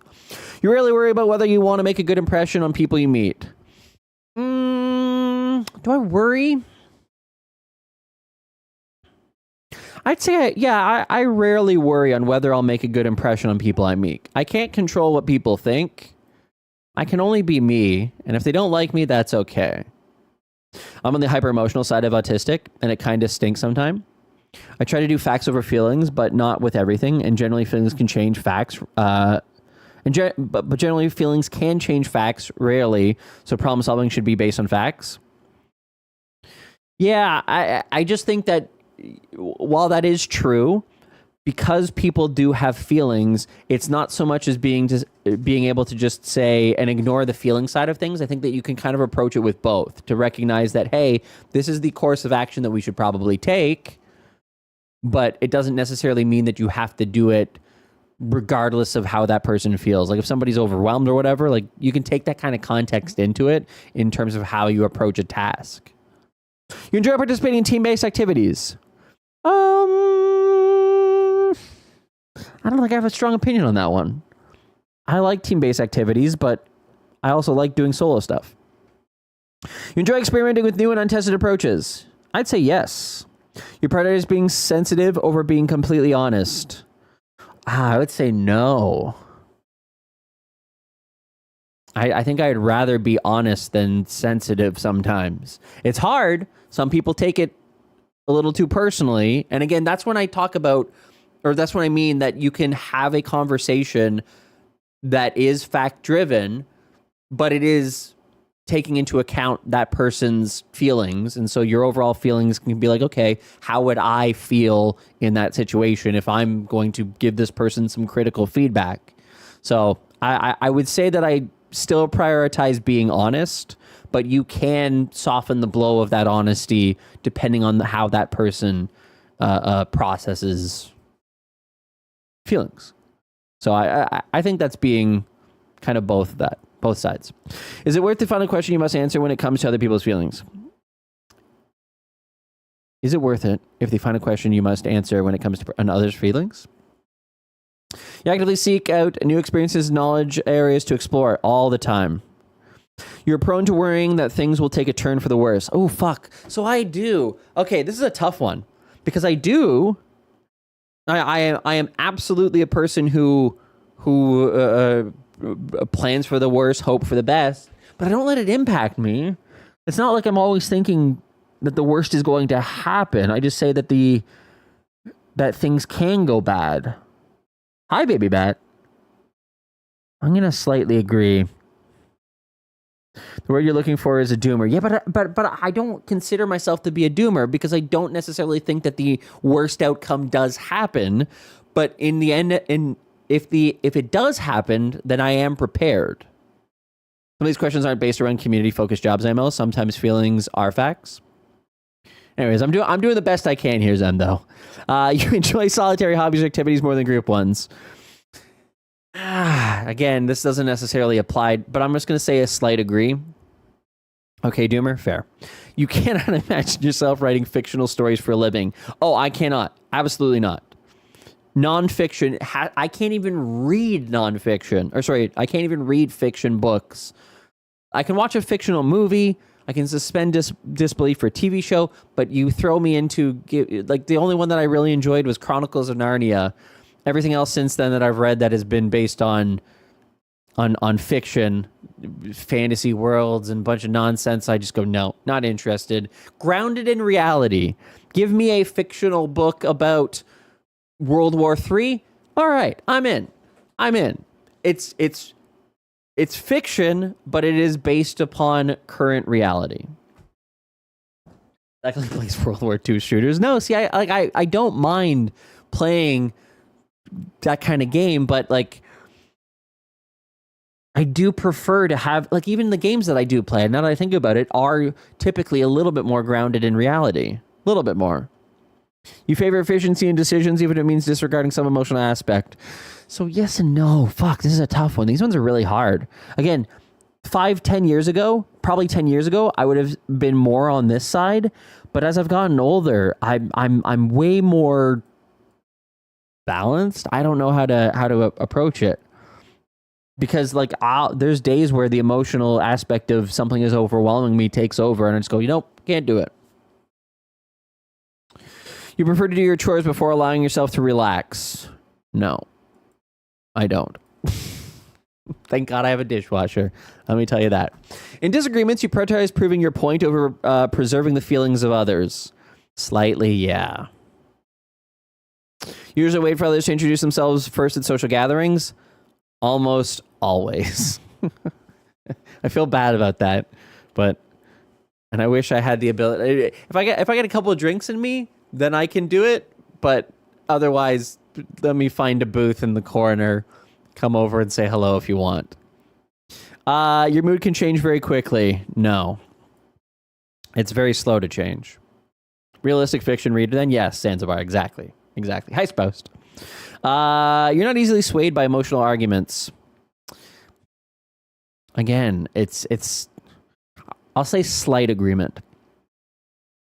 You often end up doing things at the last possible moment. Slight disagree. You enjoy debating ethical dilemmas. Disagree. You usually prefer to be around others rather than on your own. Strong disagree. I did the same at social gatherings until I realized everyone is doing that. So to be able to talk to people, you have to be the different one. I know, Zemdo. I know. Well, see, so Zemdo, I have a slightly different experience because typically the social events that I go to, many such as Twitchcon, Twitch meetups, in the past it was blogging meetups and stuff, people typically knew who I was. And so I didn't have to be the one to say hello. People were like, hey, are you Zach? And then I'd be like, I am. Nice to meet you. So like my Vegas experience was nice in that regard, in that I didn't have to. People did recognize my face, which made it easier to be social. You become bored or lose interest when discussion gets highly theoretical. Disagree. When facts and feelings conflict, you usually find yourself following your heart. Slight disagree. I'm a no 99% of the time. Easy solution for that is wearing name tags everywhere and wearing your own merch. Took me a minute, but did recognize you eventually. Hell yeah. Yeah, most people would not expect, if they've had an interaction with me, I don't think that people expect that I'm as socially introverted as I am. I think I'm good at having a conversation with people, but I cannot approach anybody to say hello to save my life. You find it challenging to maintain consistent work and study schedule. Slightly agree. You rarely second guess the choices you have made. I'm going to say agree. Leaning agree. I'm pretty confident in the choices I make. Your friends would describe you as lively and outgoing. Disagree. You are drawn to... We're almost done here, by the way. You are drawn to various forms of creative expression, such as writing. Agree. Usually base your choices on objective fact rather than emotional impressions. Slight agree. You like to have a to-do list every single day. Nope. You rarely feel insecure. No. Well, I'm going to go here. I think I've gotten way... Yeah. I think in the past I would have said that I feel insecure a little bit more often, but now not so much. Hi, Cookie. Is it true you're always in the center of the dance circle in the Twitch party? Yes, and that dance circle is the one that I'm hosting from home with me and my cat. Avoid making... Oh, God, yes. No, please never, ever call me. Phones are the worst. You enjoy exploring unfamiliar ideas and viewpoints. Yeah. You can use it to connect with people you've just met. I'm going to say yes. Again, it's one of those weird things. If you say hello to me, I think that we can have a good conversation. I think I can warm up pretty quickly to people. If your plans are interrupted, your top priority is to get back on track as soon as possible. Ooh, yeah, slight agree there. You're still bothered by mistakes that you made a long time ago? Fuck, yes. You are not too interested in discussing theories on what the world could look like in the future. Disagree. I'm interested in that. Strong disagree. Your emotions control you more than you control them. Significant disagree. Sometimes I get overwhelmed. There are days where I get overwhelmed. I rage quit this stream last week. So it does happen, but it's pretty uncommon. When making decisions, you focus more on how the affected people might feel than on what is most logical or efficient. Again, this is one that is very close to the middle now. Oh, fuck. But I'm actually going to put it on a slight agree. The way that this is worded, I'm going to do it slight agree. Your personal work style is closer to spontaneous bursts of energy than organizing consistent efforts. Yep. When someone thinks highly of you, you wonder how long it will take them to feel disappointed in you? No, disagree. Well, actually, stronger disagree than that.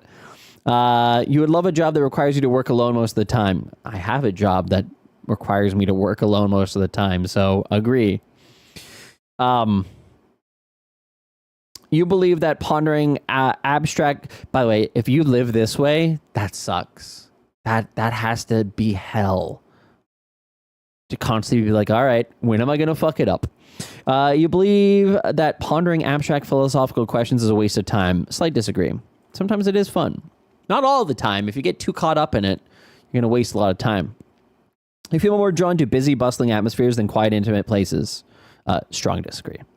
Give me a coffee shop over everything. If a decision feels right to you, you often act on it without needing further proof. Disagree. I like to have some level of backing up of my feelings or thoughts. You often feel overwhelmed. Disagree. You complete things methodically without skipping over any steps. Strong disagree.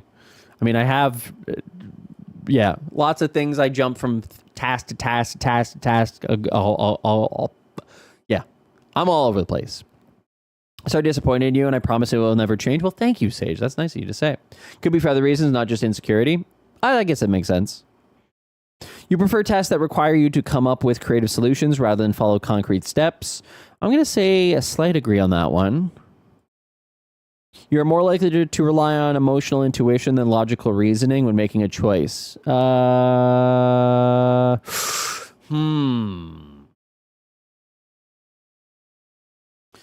Again, this is one that I would have said a strong disagree on, but I'm getting better at having emotional intuition on things. Maybe it's not even emotional intuition.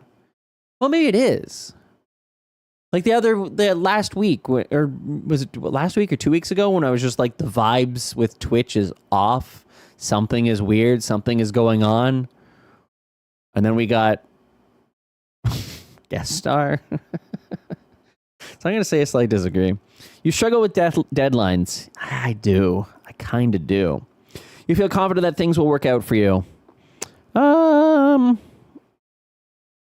Slight agree. Gender, male. See results. INTP. Who called it?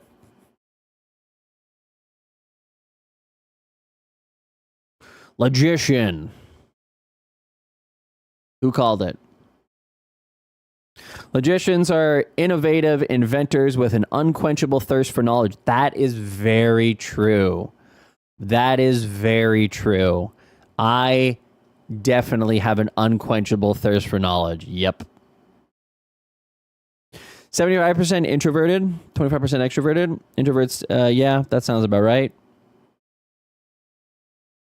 68% intuitive. Intuitive individuals are very imaginative, open-minded, and curious. They value originality and focus on hidden meanings and distant possibilities. Okay, yeah, that sounds right.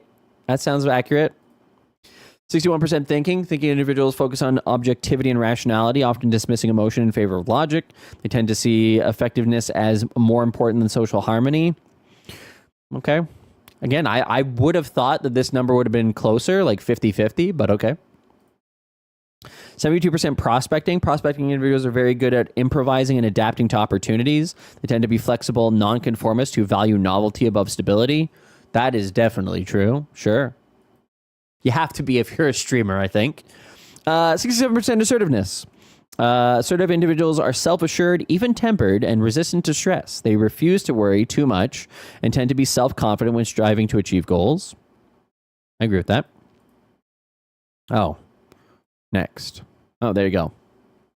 Oh, there you go. I did it. INTP. Is that what it was? Yeah. INTP. Just don't spill water. Well, that's, yeah. Yeah.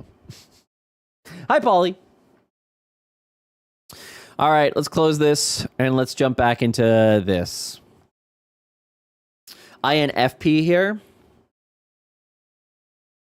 What's INFP?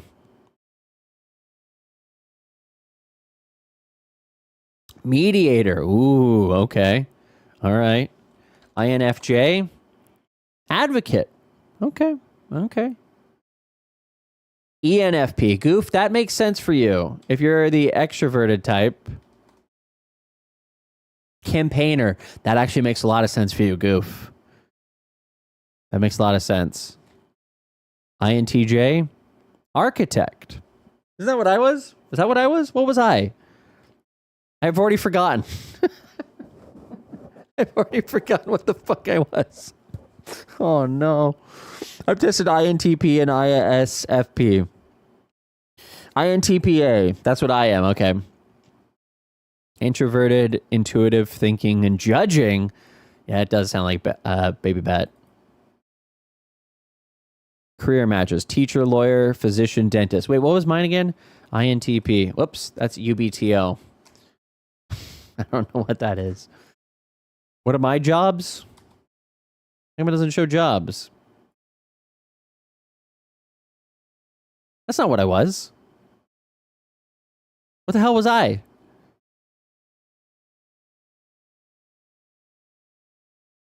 I've already forgotten what the hell I was.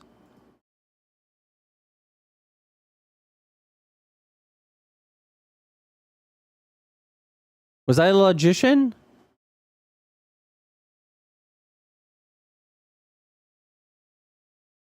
Yeah, okay, I was. That was that one. INTP. What are the jobs? Just tell me the jobs. Physics and engineering. Mathematics, computer programming, logic, and other practices. I don't know if that's... so, oh, wait, here.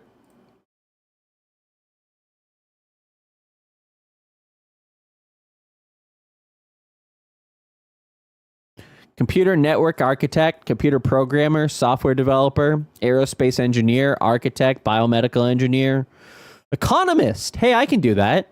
I'm pretty good at knowing the economy. Better than goddamn Twitch.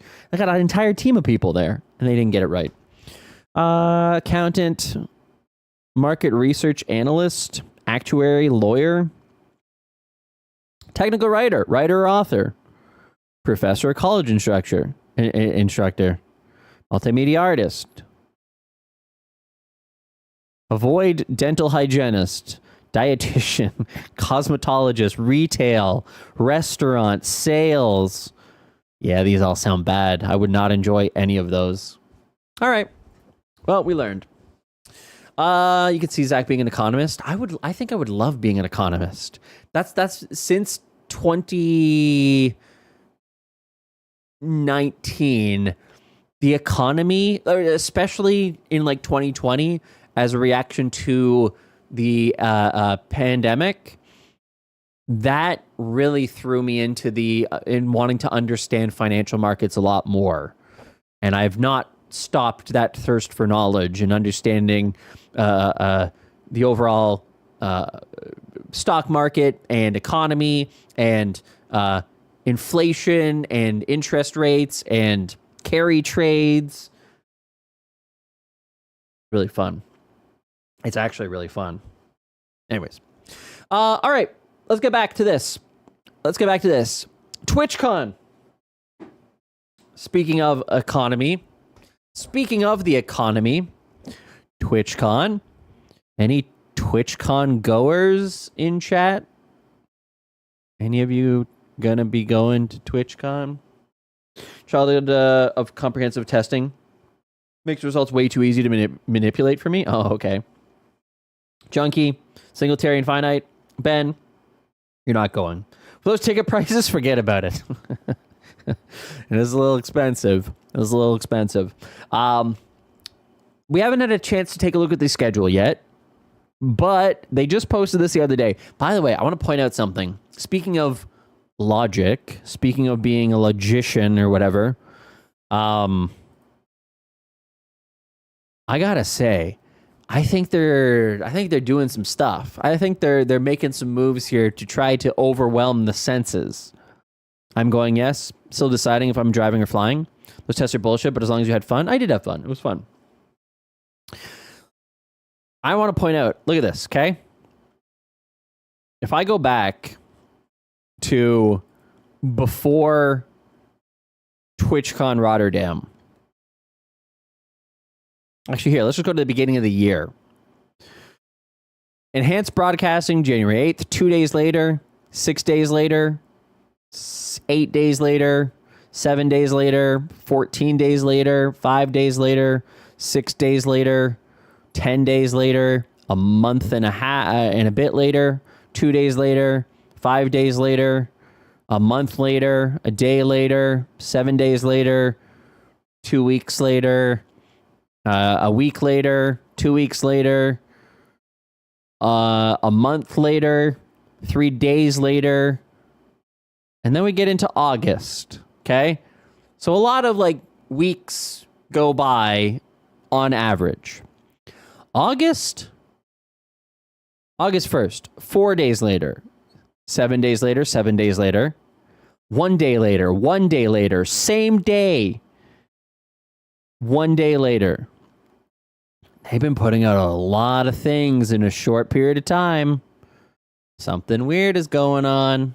Something weird is going on. And the reason why, okay, so this is emotional logic or vibey feelings more than it is actual data. I mean, there is a data point there, but vibey feelings say that when Twitch gets a little bit more active in putting stuff out, it's because they're trying to hit some kind of day, some kind of timeline behind the scenes. And that feels, not based on fact, but it feels like there's probably a bigger reason for that. There's probably a bigger reason for that and why they would do it now. Going to TwitchCon, this is probably sentiment is as high as it may be. It's TwitchCon is going to be a good time. Afterwards, you get into the holidays. Holidays are a good time. Typically, money's going around a little bit more. September, people are doing better financially because of that, because of September promotions and stuff.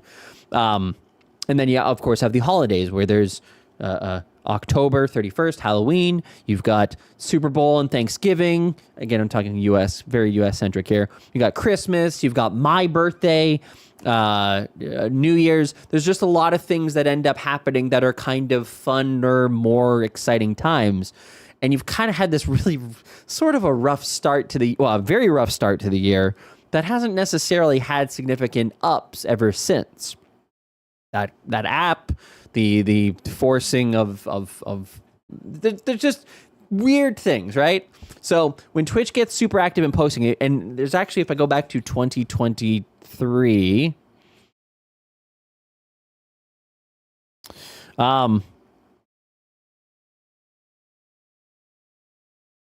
was it the beginning of the year? There was another time where they were pretty active in posting things. 25th of the month, 5 days later, 14 days, 7 days, 7 days, 7 days, 2 days, same day, 6 days, 7 days, 4 days, 9 days, 12 days, same day. Was it June? Yeah, June maybe? July? No, it wasn't July. They didn't post anything in July. August, September, October. Yeah, okay, October. No, October's not even that busy. November.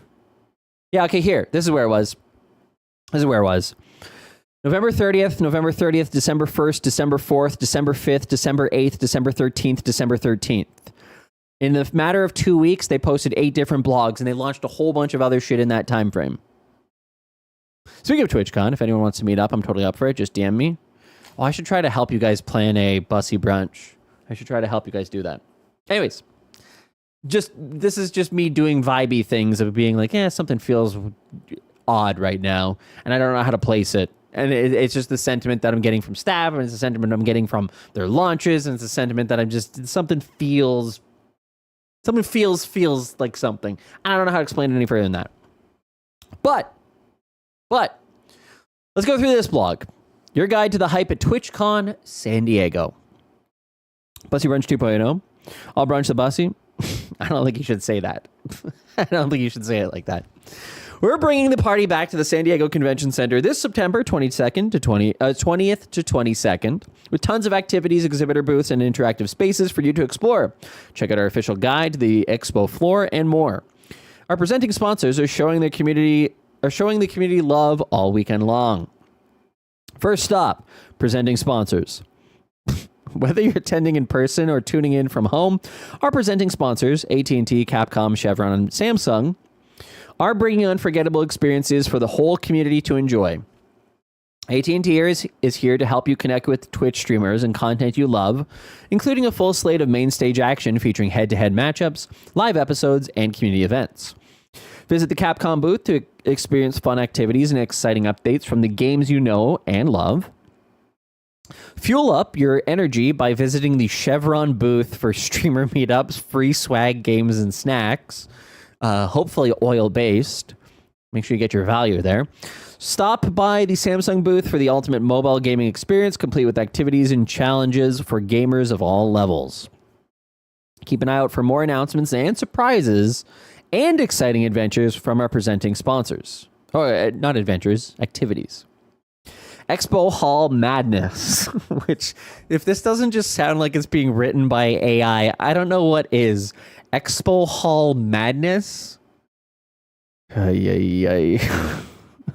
Okay. There's nothing quite like a trip down exhibitor lane. From gaming industry favorites to companies that provide tools, gear, game dev convos, and fuel for streamers, organizations making a difference in the world, there are countless exhibitors setting up shop in the Expo Hall. Like, I don't even know exactly what that sentence is. Hi, Angelus. I don't really know what that sentence is. From gaming industry favorites to companies that provide tools, gear, game dev convos, and fuel for streamers, organizations making a difference in the world, there are countless exhibitors setting up shop in the Expo Hall. This is completely out of whack. That shouldn't be there. This should be rewritten. I don't know how to interpret this. Discover hidden gems at the Indie Game Zone, including the Behemoth, Binho Board, Chat Battlers, what is Chat Battlers, and why does it look like Chat Baiters? Jesus Christ. Fallen Leaf, Midwest Games, Podo Labs, and Variable State. I'm going to be honest, I've heard of none of them. Chatterbait. I mean, Chatterbait should be there, quite frankly. Hi, Gnome Desjardins. You can also find the Loot Cave here, so snag some exclusive merch while you're wandering the floor. Check out our full list of exhibitors and sponsors. We will. Let your competitive spirit fly. Chatter babies. Do you have what it takes to rise to the top of the leaderboard and win some sweet prizes? Find out by stopping by Games Done Quick Express 2024 at TwitchCon, presented by Peloton. To catch all the high-speed action and watch some of your favorite speedrunners. Compete in the Peloton Lane Break Challenge, where you can earn points by running. See, like, this is what I'm talking about, is that, like, these are half sentences. Like, what does that mean? You can earn points? What? Why? Like, what is happening? Why? Like, if you... So, okay, here's the perspective of how you should look at this. Yes. You should look at this from the perspective of two people. One, the gaming community of people who are going to attend. Okay? And that means sort of explaining what the fuck they're actually doing, right? So you're like, hey, go check out Indie Zone for these things. Okay, fair enough. We get that. But what does this mean? Okay, secondly, these are typically written as PR. It is like something that you would send out to the press to be like, hey, TwitchCon's coming up. Maybe you want to write about this because it's happening in San Diego and all these different brands are going to be there. It's just kind of like it's sort of my complaint with TwitchCon in that TwitchCon doesn't really know who it's for anymore, and so it's trying to just be for everybody, and it doesn't really necessarily have the ability to appeal to anybody in any significant capacity. So it's just kind of like a community event, which is why I often say the best part of TwitchCon is the social aspect of the people that you meet there, and the rest of it is just kind of there for the reason of being there. It's again, I'm not trying to like completely shit on it, but it's a thing of like, you have to pick who the target is here. And this isn't written for you and I, even though it is. I'm glad different. I don't even know what different is. What is different? Did anyone know? Also, would you actually ask them to deliver you a mattress, bed frame, or really good expensive pillows? I gotta know. Wait, who? The most fun I had at TwitchCon was not at TwitchCon, if that makes sense. Yeah, Revolutions, same. The most fun I had at TwitchCon was literally hanging out with people outside of the convention. There was nothing really that I got of value from the convention. It's one of the reasons, unfortunately, why I'm not going this year, is that I can justify a social trip that costs a lot every now and then, but I can't do it every year. And as somebody who covers Twitch, the platform, you would think that there would be more reasons for me to attend, but there isn't, other than the social side. And so for me, being the introverted person that I am, it doesn't logically align for me as the as the architect personality would say, or logician would say, it makes sense to do it every other year. So I'm not going this year. But like, yeah. So no, I completely get what you're saying. Completely get what you're saying. If you've gotten a press pass, true. At least then I would have a purpose that was not just social. Check out the high score challenges at TwitchCon Arcade presented by Diffrin. It's just such a weird thing. An acne medication. Okay, fair enough. Don't you want to stream together at the booth? Ugh. Level up your skin. Okay, fair enough. Level up your skin and enjoy a celebration of gaming. Pack with vintage arcade favorites, live giveaways, and more. Level up your skin. Hi, Robert Danilo. We say it all the time, but there truly ain't no party like a TwitchCon LAN party. This has to be written by ChatGPT. It cannot be written by a human. When do they ever say this? Oh, man. We say it all the time, but there truly ain't no party like a TwitchCon LAN party. Because a TwitchCon LAN party don't stop, right? I'm Latino. Can I level up my skin to an average white male? I don't know. I don't know what that means. Hi, call leader.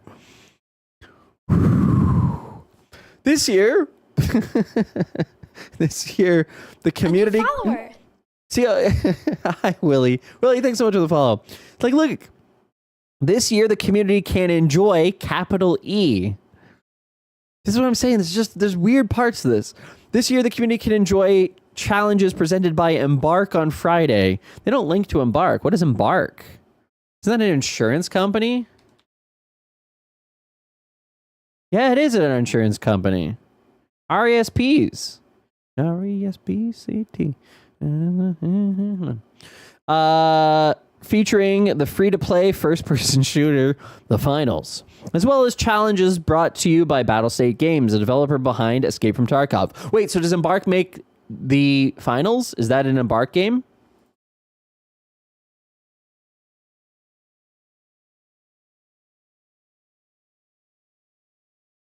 Embark Studios. Okay. Now I understand.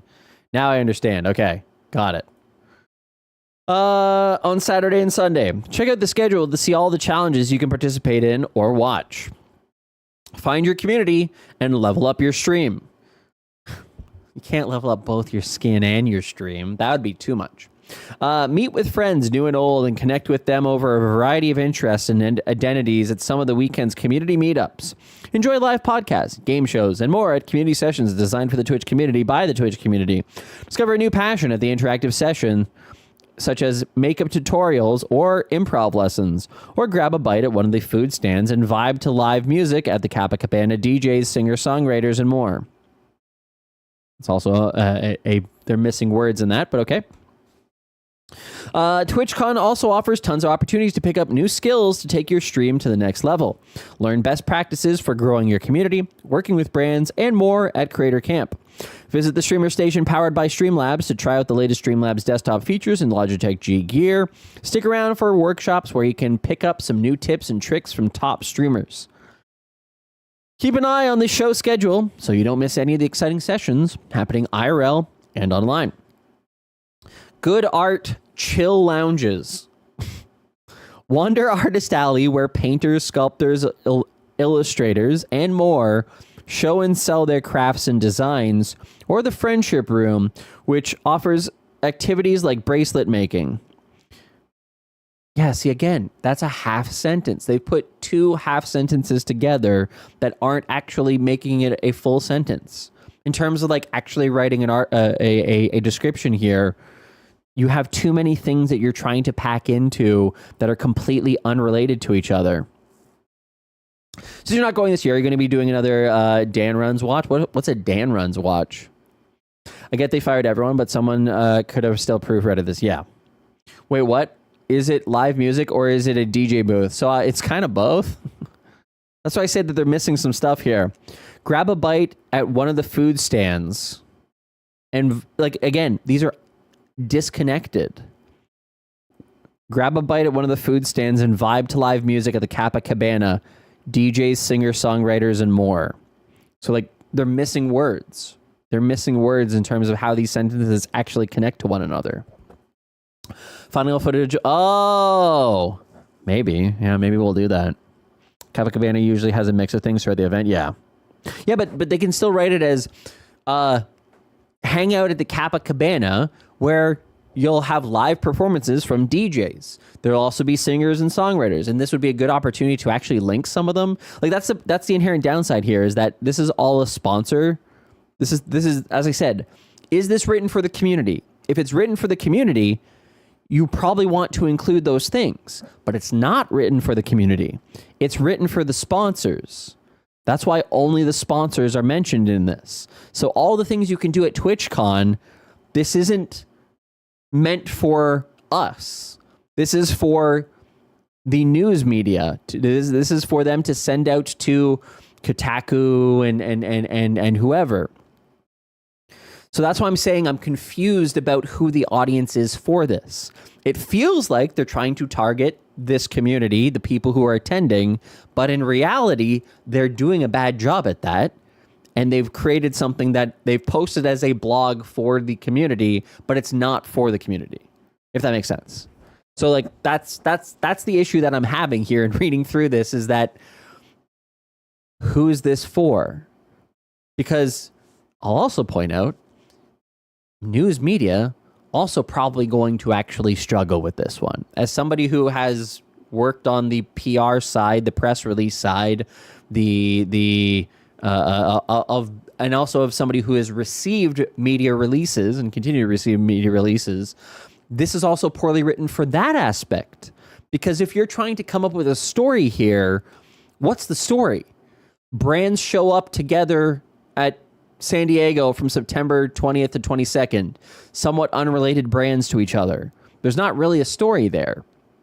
So it's not doing a good job of doing what it's supposed to be doing, which is targeting the industry, which, again, we pull it back. Who's this for? It's for the brands. It's for the sponsored brands to say, hey, sponsored brand, look, we gave you a shout out in our blog. And so it's not really for anybody. And that's why I'm really, really struggling with this. And as I read through this, again, they've done this in the past. This is not inherently a new thing that they've never done this before.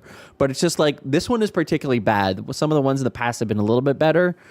But this is just to, again, I showed it to you guys last time that I was live. I think I showed it to you guys last time that I was live. But as part of like these kind of sponsorship packages, right? Sponsor logo inclusion on TwitchCon website, sponsor page, event mobile app, social. One sponsored post with brand tagging on backpack streamers' social channels. Logo inclusion on booth. Like this is kind of done is they're attempting to check off the boxes of the deal that they made. Inclusion within sponsor exhibitor Twitch blog post. See? It's right there.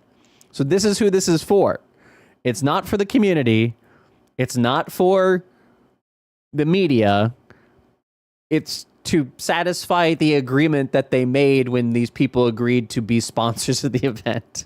So it's for nobody.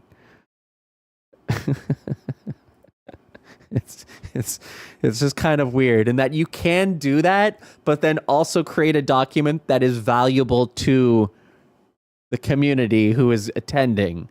And I don't know why they don't do that. Community of sponsors, yeah. That team's still around. People will be here spending money. It's totally phoning in contractual sponsorship obligations. Yeah. I guess a show by live DJ is better than a show by a dead DJ. True. So if I'm understanding right, the reason I keep getting so many Peloton ads is because they're affiliated with Twitch. Maybe. Anyways, so yeah. This is frustrating to read through because it's for nobody. It's for nobody. Artist Alley sponsor. Fumi, that's from their pitch document that they send to advertisers. That's just one of them. They literally put everything up for potential sponsorship. Everything. Front door, the lounges, every single area, everything is available to sponsor. Dan shirts, sure. If they could get, what's the company of his shirts that they have? I forget what their name is, but yeah. Crazy to me that Peloton still has money to sponsor anything. Well, yeah. I wonder. Is he still there? Oh no, he was with Lululemon. That's who it was. Okay, never mind.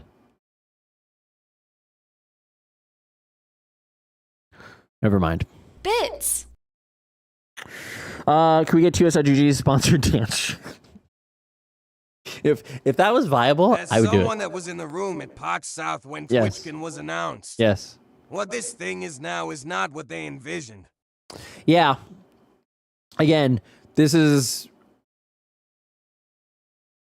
for the community. Having TwitchCon is nice. I'm not going to deny that, right? Like having a place where you can get together with people. The problem with TwitchCon is that as it has gone on, it's lost who it is. It's lost who it's for, and it's struggled along the way. And so in much the same realm of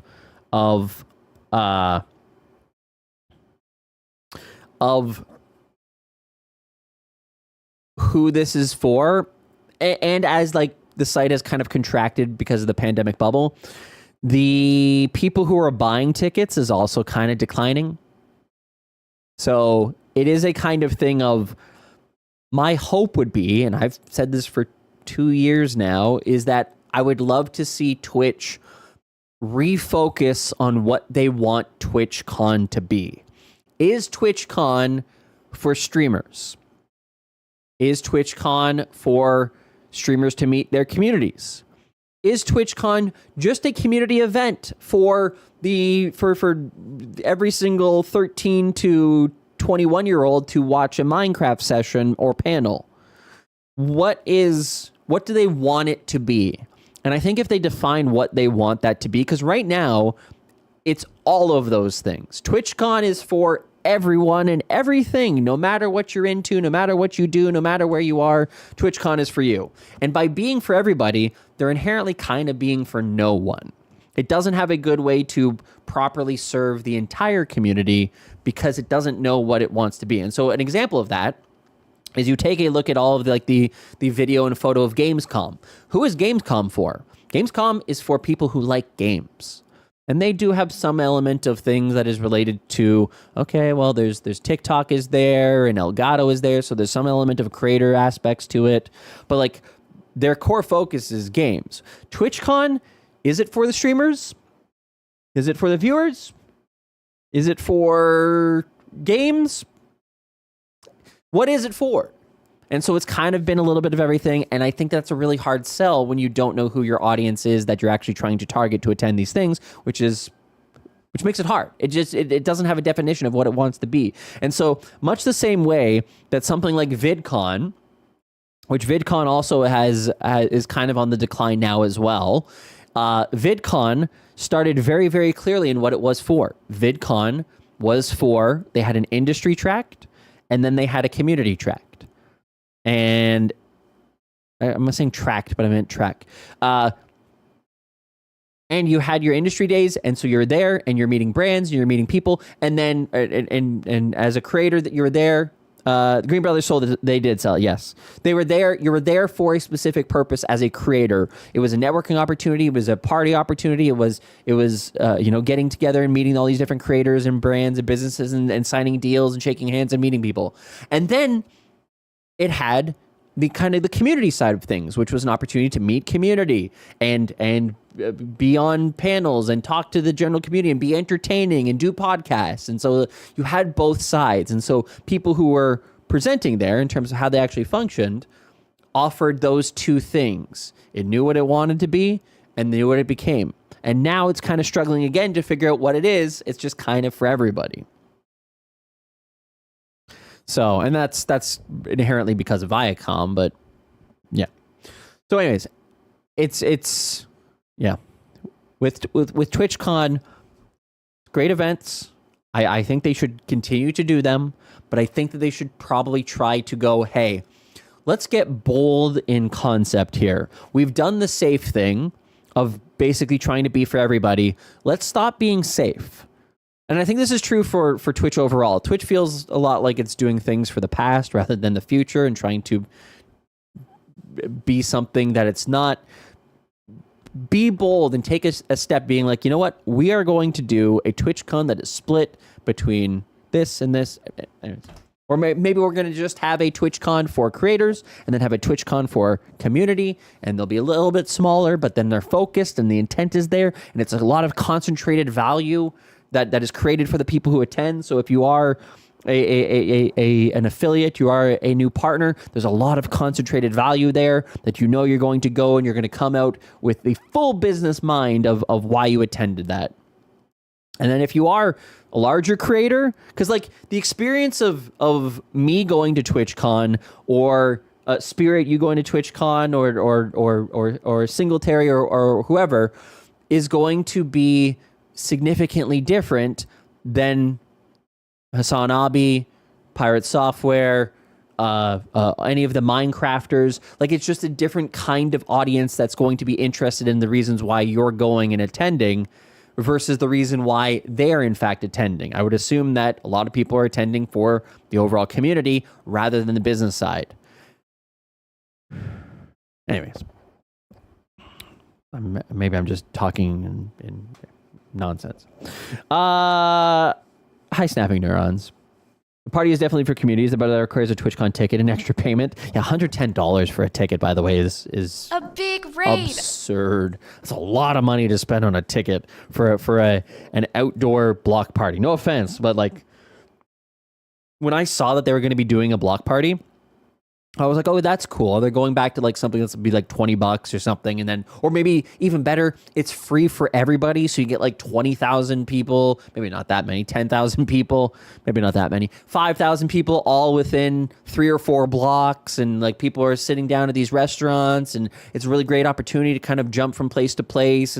But then it's like, no, it's $110. I'm like, oh shit. Okay. Wow. That's not what I was expecting at all. Anyways, thank you. Thank you, Maddie. How was your stream? Thank you so much, Maddie, for the raid. I appreciate it. Welcome in. How are you doing? Welcome in, everybody coming in from Maddie's stream. Hope you had a great time at Maddie's stream today. And welcome to mine, where I'm just yapping about TwitchCon. Hi, Jade. How are you? That is exactly why I've never been. Sort of confused on what is meant to do there. Yeah, so for me, like, Jade, I've had a lot of conversations with people behind the scenes saying like, hey, are you going to TwitchCon? I'm like, no, I'm not. Like, why are you not going? What? Like, even my lawyer friend, I was talking to, I had a legal question for him the other day. He's like, are you going to TwitchCon? I go, no. And he goes, why are you not going? Because he's not going either, but he has a valid reason. He's having a kid. He goes, why are you not going? I'm going, other than the social side, which I appreciate, there's nothing there. There's nothing to do at TwitchCon. So, yeah. I don't mind the social side, but I can't justify that every year to do so. Are you implying that I won't have a meet and greet line around the block? I don't think so, Illusion. Unlucky though. Maybe next time. Did you see this message? Let me scroll up. Wait, which message? I see that message, Maddie. Prices are outrageous, so tickets aren't 50% off for partners anymore. You probably already discussed that. Yeah. I mean, they cut that. Again, you do also have to remember, that at the same time as these events are happening, Twitch is also broke. They don't, or at least they presume to be broke. They seem to have a lot of money to be able to spend on guest star. But yeah, like if you don't have the money to overall be able to, and TwitchCon is kind of a great opportunity to hopefully make money from. I don't know. It's TwitchCons have historically paid for themselves and made money for Twitch. I don't think that Paris did. I think Paris kind of messed up the economics of it. And then this TwitchCon will be interesting. I think it still makes money, but sales are not, I would not say, are going the way that they had hoped. Zach hates us all. I don't hate you all. Not at all. Streamers get way more value from going to a local meetup. Yep. I'm going to a local meetup on Saturday. Is that tomorrow? Oh, that's tomorrow. Jesus Christ. No longer shadow banned. Congratulations, Patty. At least one had another purpose. You go to my panel on TwitchCon. There you go. If you guys are going to TwitchCon, go to Zemdo's panel. Doing data analysis on Twitch chat-based games. Create another creator mode. Oh, interesting. I assumed it was still shadow banned. That's fair. Thought it was hilarious that they were so generously offer $20 off if you bought before last month. Was it $20 off? Wasn't it 30? Maybe. Wait, what was it? What was the discount? I actually don't remember.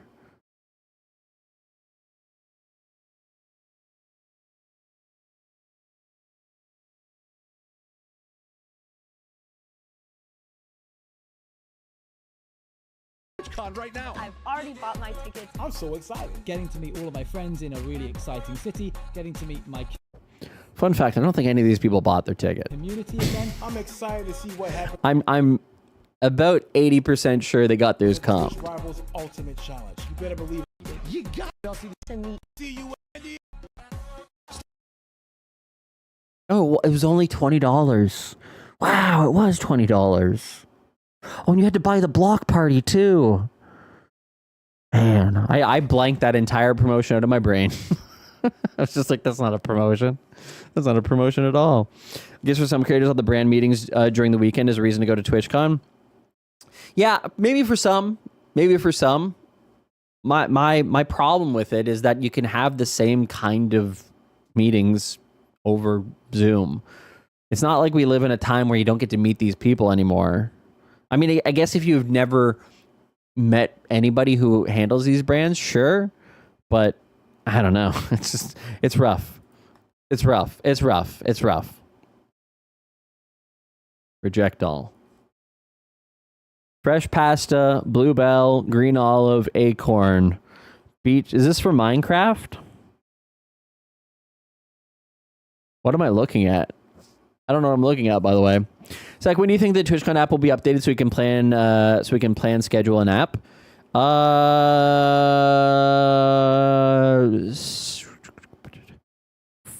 10 days from now? Roughly? Why is beetroot so high?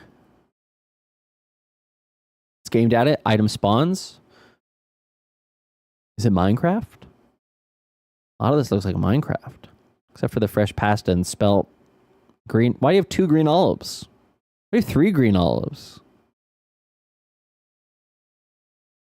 Why is there so many green olives? Once we have something, we do need a meetup command and a Zach tweet. That's fair. I could probably arrange that. I can talk to a guy who knows a guy. Where and when is the Toronto meetup? We'll tell a friend to go. Tomorrow? Twitch, wait, meetups? Actually, wait, it's meetups. It's tomorrow. 229 RSVPs, hell yeah. You do have to RSVP ahead of time. AMD Beacon, Mega Power Games, Cosmic Justice, Nocturne, and Space Punk Survival. I don't know what any of those games are, but cool. Guess I'll find out. Is the Twitch Toronto meetup on Zoom? I'll join then. I think there will be a stream. I can probably take over the stream and be like, hey, this is my stream now. Okay, let's finish this. Good art chill lounges. Wander Artist Alley, where painters, sculptors, illustrators, and more show and sell their crafts and designs. Or the Friendship Room, which offers activities like bracelet making. If tabletop, board, or card games are more your scene, you'll feel right at home at tabletop. Okay, sure. Okay, okay. We've also got a variety of lounges to kick back and recharge in. Partnered streamers can recharge and refuel at the Partner Lounge, presented by Merlin. We also have some new faces joining the party. The Lo-Fi Lounge will feature a silent disco, DJs, and immersive sounds from ASM artists. If you're attending in cosplay or drag, you'll want to check out the Power Up Lounge, where you can make outfit repairs, refresh makeup, or pick up some new skills. We're also excited to introduce you to the Twitch Unity Guild Lounge, a safe space to learn, share, and connect with guild leaders and members. Last, but certainly not least, check out the World of Tanks Lounge to experience epic battles in World of Tanks. Participate in... Why call it a lot? Participate in exclusive giveaways, meet some of your favorite streamers, and witness the launch of the game's highly anticipated Waffentrager mode. What is Waffentrager mode? Thank God it's not.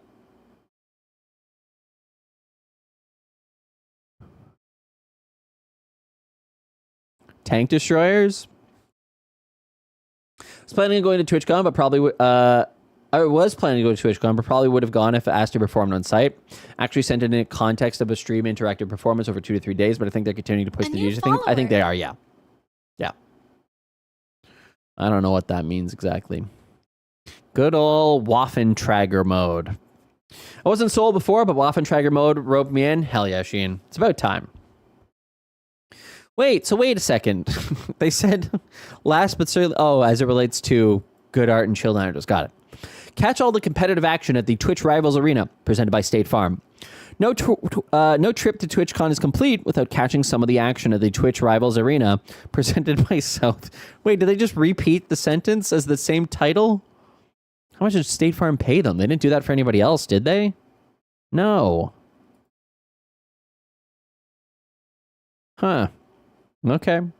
Just got lazy with the title. 500. Damn, that's cheap. For me, it's gonna be like it would cost me like 3,500 to attend. No trip to TwitchCon is complete without catching some of the action of the Twitch Rivals Arena, presented by State Farm. Stop by to see some of your favorite streamers take each other on IRL for 3 full days of competitive events, including the return of the Twitch Rivals Ultimate Challenge. This year, State Farm got 3 shoutouts. How did they get 3? None of these others got more than 1. AT&T and Capcom didn't even get linked in the second part. Samsung, Chevron, their presenting sponsor. State Farm gets 3. This year, State Farm is rolling out the red carpet and offering a VIP experience to lucky attendees, including a special entrance and premium seating. Official marketing partners, oh, there you go. There's another one. AT&T, Dunkin', Honda, Intel, and Mythwalker will also be on deck to help level up the weekend's programming. Not everything can be leveling up, guys. Honda will be unveiling its chat-created custom Civic sedan hybrid, giving it away to one lucky member of the Twitch community, while Intel will ensure it's a weekend you'll never forget, commemorating the experience with the Core Memories Yearbook. What is a Core Memories Yearbook? Just links to Twitch Rivals. Cool.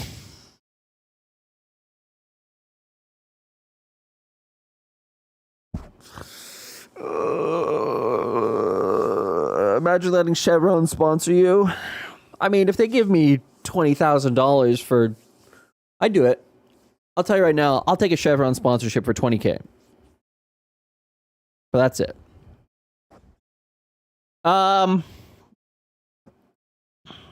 You have dealt with many sponsors. How do they make sense of sponsoring when ROI isn't there? So, Jesus, you're cheap. I mean, $20K for I mean, yeah, I guess I'm cheap. I'll take it. Hey, Lynx, if you can get me that Chevron sponsorship for 20K, I'll cut you in for 20%. I'll give you 25%. You get 5K from it, just as a finder fee. Sometimes they have to spend the money or lose it. Yeah, so I think it kind of comes down to two things as it relates to a lot of sponsorships, particularly IRL, is that they do have budgets that they have to spend. And so when you do launch a new product, service, whatever, you typically have a allocated budget that you have to then use. And so you'll be willing to try different things or go at different paths. And so maybe that's one of the reasons why that they're going through here. By the way, Chevron doesn't operate in Canada. That's why I say that. Yeah, sure. I'll take a Chevron sponsorship. They don't have Chevron booths here. Anyways,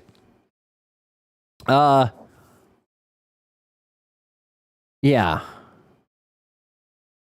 The other thing can be that they just don't know.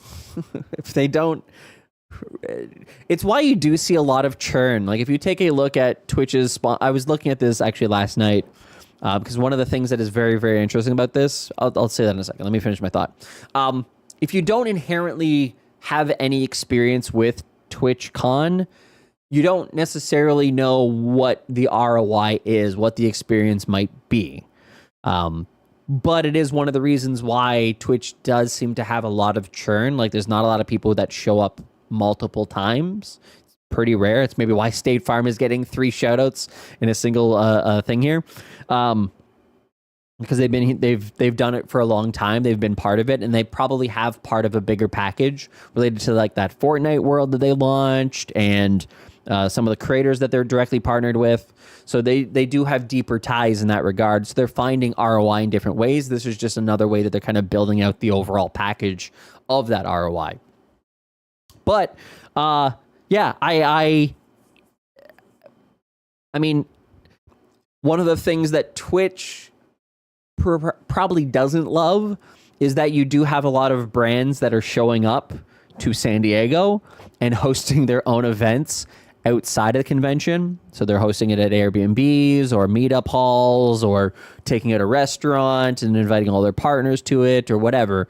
It's a kind of thing of a lot of people have value there in the form of showing up because everybody's there for TwitchCon, but not directly in value in paying Twitch the prices to be a sponsor or have a booth there. So as a streamer, could you convince a company of sponsoring you even if you know that they won't make their money back? So Fumi, I'll tell you right now, no. It's one of the reasons I'm not going. I actually reached out to 3-4 different companies that I was like, hey, are you guys going to TwitchCon? And do you want somebody to help with your booth or be part of it or show up or you use me in ways to bring people to your booth or event, or we can do something together? And they all said no. They said, we're not going this year. We're not going this year. Or we're doing something small, or we're doing this, or we don't have the budget for it, and so forth. And so that was what kind of killed me. I was just like, yeah, I'm not gonna, yeah. So, but yeah. Side note, I will tell you guys, I am pitching brands. I am pitching brands to sponsor my coverage of TwitchCon. And so I actually sent out, did they mention it in here? They don't even mention it in here. TwitchCon, that's it. So I saw this press release. This press release was sent to me. Countdown to TwitchCon. That's it. Introduces clean energy bar for gamers. So they're getting a good ad here right now. And then they talk about how they're going to be at TwitchCon. They're launching a gamer bar, energy, whatever. So I reached out to them. I haven't heard back yet. It was literally just yesterday that I sent them a message. But I asked Chevron. No, I haven't yet. Not yet, but maybe I'll ask them for the 20K. I wrote, I'm reaching out to your company with an exclusive opportunity to supercharge your TwitchCon exposure by becoming an official TOS.GG media partner.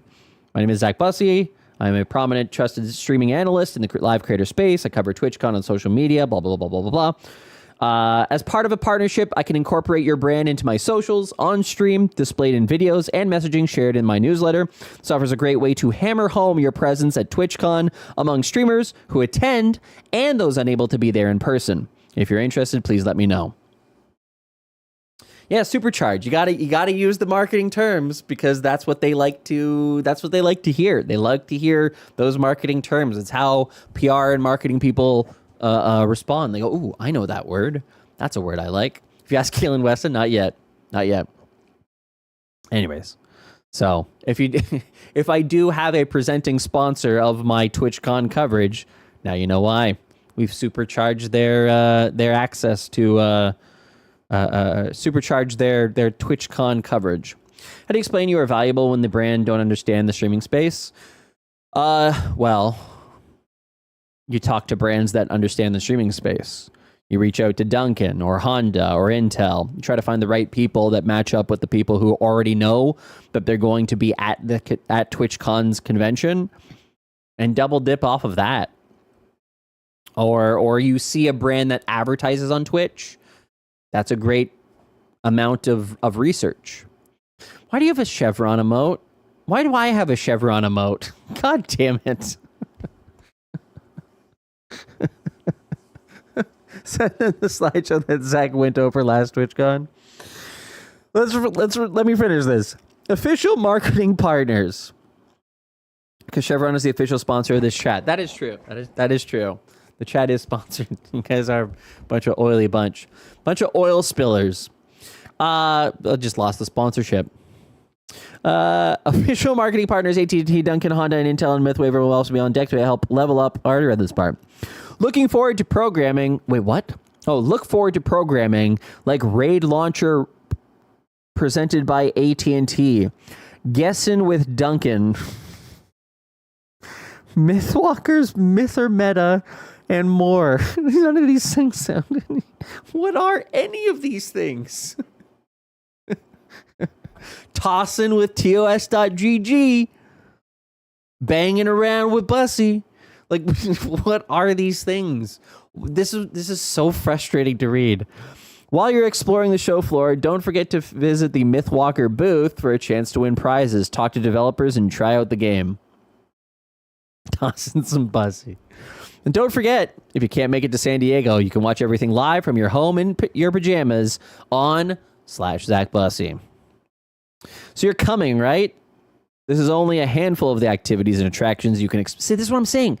Who the fuck is this for? Who the fuck is this for? So you're coming, right? This is only a handful of the activities and attractions you can expect to see at TwitchCon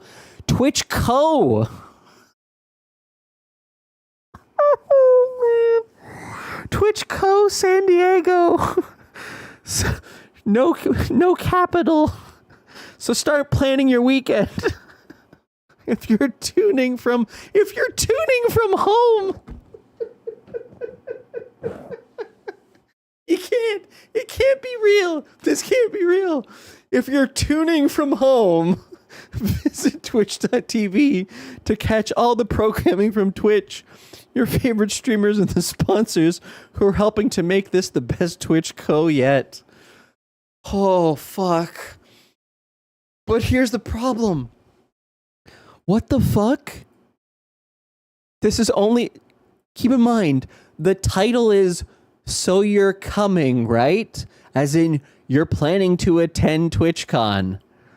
And then they go, yeah, but so you're going to be watching from home? Yeah, we understand. We get it. Oh, side note, purchase your ticket to TwitchCon North America today to experience everything you love about Twitch online, IRL. Oh, man. Twitch, please. This is what I'm talking about. It's like...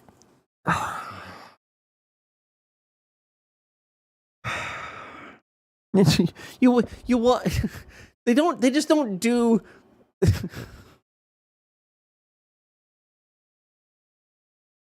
Twitch Co, please. Please, Twitch Co. Oh, man. So you're coming, right? Yeah, I'm coming and by staying home and doing the first thing they recommended, watching it online.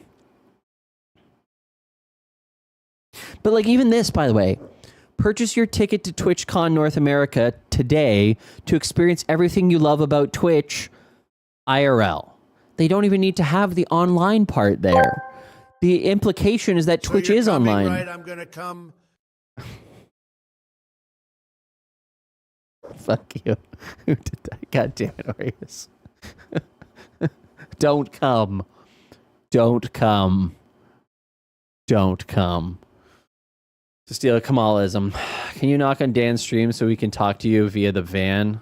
This is supposed to be a Dan free Friday. Clancy free Friday. Almost sounds like they shouldn't have laid off the 1,500 employees. Well, they didn't lay off 1,500. They laid off 500, but then, yeah. Kamala launched a channel, she did, yeah. Things you love about Twitch when you're online are the same things you'll love about Twitch IRL. Exactly. There you go. Yep.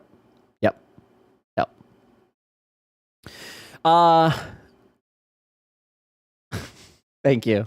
Thank you for adding that. Thank you. Excellent. Wonderful.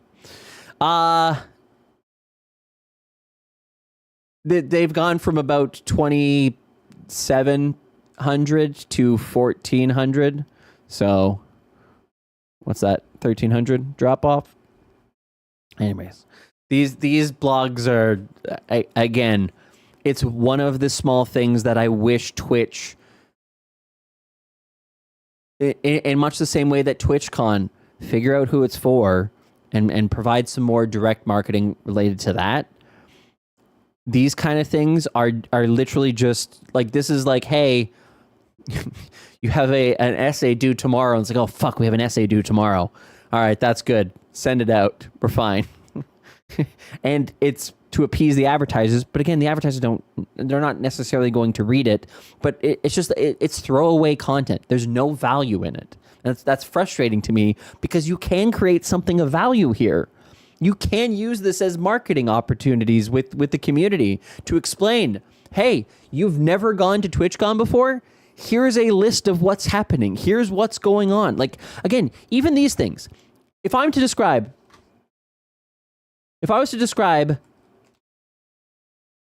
Disney rides, right? What is the Star Wars Rise of the Resistance? It's this thing. Disney Studios, Hollywood Studios, Disneyland. The attraction combined trackless dark ride, walkthrough, motion simulator, and drop ride puts guests into the middle of the battle between Resistance and First Order. Let me answer this phone call real quick.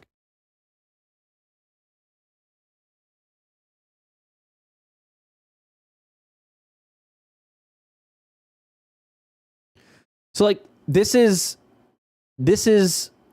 Epcot advanced training. Look at what it's teasing you here on.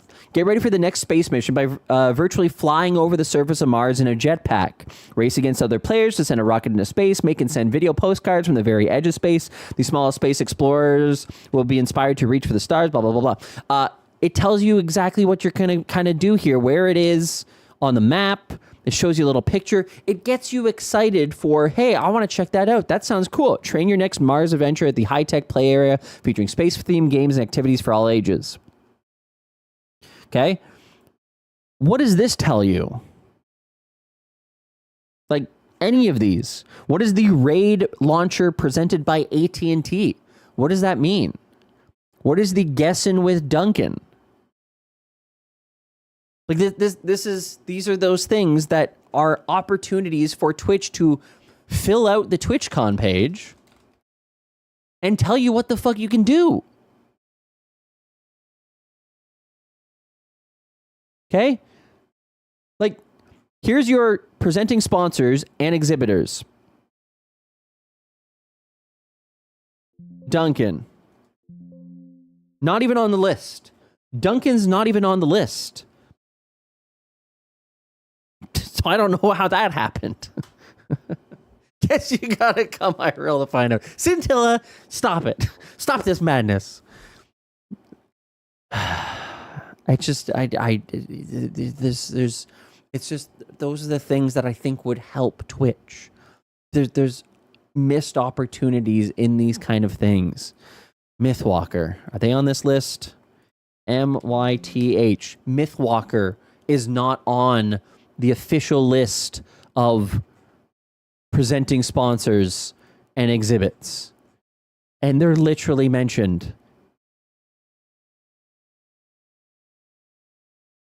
Honda, are they on this list? HONDA. Honda is not on this list. Like, what am I doing here? Why is this the case?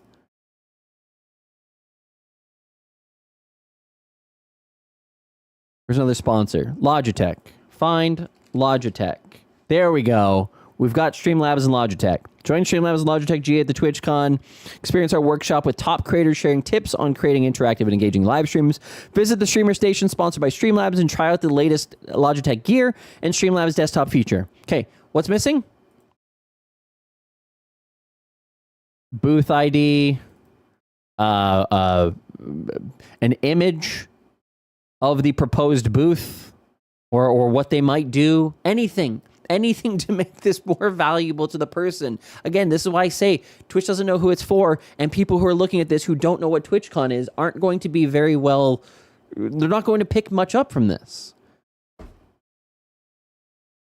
Anyways, it is whatever. It is what it is. Of course, they're going to do whatever they want. But it's just like, from my perspective, this is why I get frustrated with Twitch, is because there's so many missed opportunities that they have to be able to market themselves, to better put themselves out to a general public that might be interested in TwitchCon, and not just pulling directly from Twitch, the Twitch community. Like, there's just a little bit more that can be done, and it improves things for everyone. Artist Alley. All right, we've got images. Good, decent. Yeah, like, even this is better. Look. Oh, attended sessions. Okay, is that when they're at their Artist Alley booth? What the hell? Oh, okay. So, like, yeah, this is like a great opportunity to have thrown in the map. To just show, like, hey, this is where these people are going to be, and, like, anyways, whatever. I think I've made my point. I think I've made my point way too many times at this point. That's what the TwitchCon app is for, I guess. But they might still be working on the booths. Are where? That's my thing, though, is that that may be the case. Yes, the booths are probably not designed yet. Okay, I completely agree with you on that one. But you can take from previous booths to make something a little bit more visual, to make something a little bit more interesting, offer a little bit more insight into what is actually going to happen in those booths. Like, again, I agree that this actually is helpful in offering descriptions, but, like, this would be an awesome time to launch the map, to show, okay, this is where that's going to be. Booth ABC, booth BT1.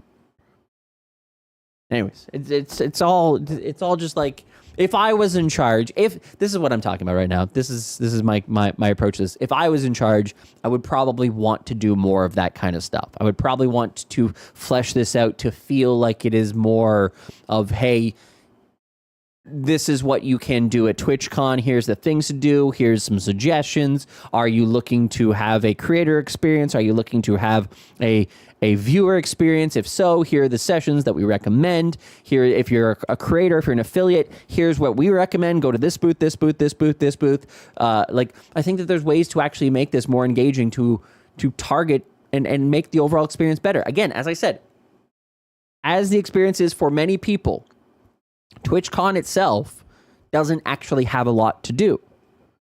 But most people's best experiences are interacting with other people. Give it 2 weeks, I bet we'll see more. I hope so, Singletary. I hope so. They've never done it in the past, but I hope so. Oh, and that's the last thing that I want to add here. TwitchCon Vegas 2023 sponsors. TwitchCon 2022 sponsors. TwitchCon 2019. Do they have a post on that?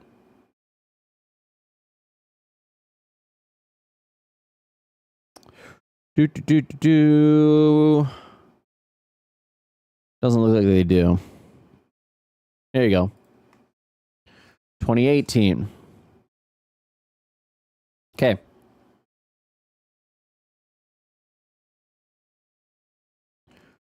Prime.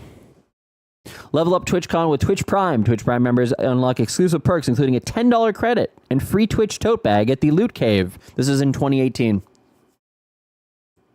Twitch Prime. Access to the Twitch Prime Lounge, which will host special meet and greet events with broadcasters and more. 2019. Twitch Prime, literally a premier sponsor. Attendees will find Twitch Prime in booth 600. They used to do this.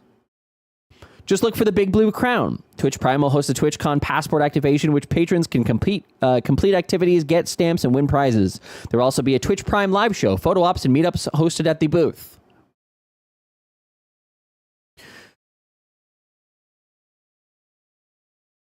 Prime Video is offering, this is 2022. Prime Video is offering you the chance to experience the sights and sounds of the Lord of the Rings, Rings of Power through a custom extended screen theater and go on an interactive journey in the new series, The Peripheral, at its TwitchCon booth. Check out the shows, check out both shows out at booth 1617. Okay? Prime Gaming's Crown channel on Twitch, which highlights the just happened moment, blah, blah, blah, blah. And then Prime Gaming. Presented by Prime Gaming. Okay? 2023. Stop by Prime's Video College Fair for superheroes inspired by Gen V and Invincible to see if you can make it to the god, blah, blah, blah, blah, blah, blah, blah. Doesn't really matter. Okay? They were a presenting sponsor. Who isn't on this list for 2024?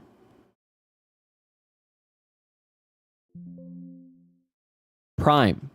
There is no Amazon presence at TwitchCon 2024 San Diego. There has been in every prior TwitchCon.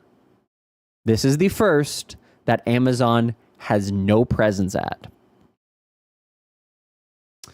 It's an interesting thing. It's an interesting thing. And I think Amazon Games has a game coming out. I don't know why I think that.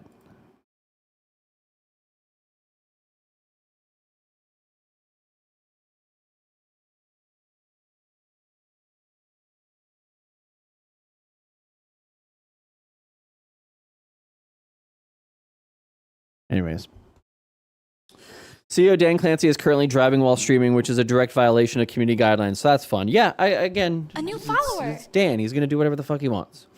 Hi, Cypher. Anyways, all that is to say, I just find that kind of interesting, and I think that Twitch should figure out what they want to be and what they want to do. Is he on the Twitch channel?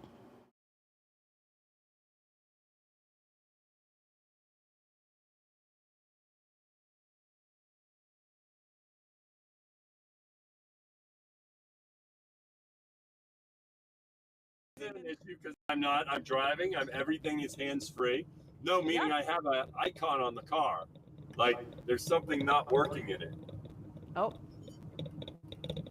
Dang. So that is very disconcerting. I wanted to give this a try, so let's do this.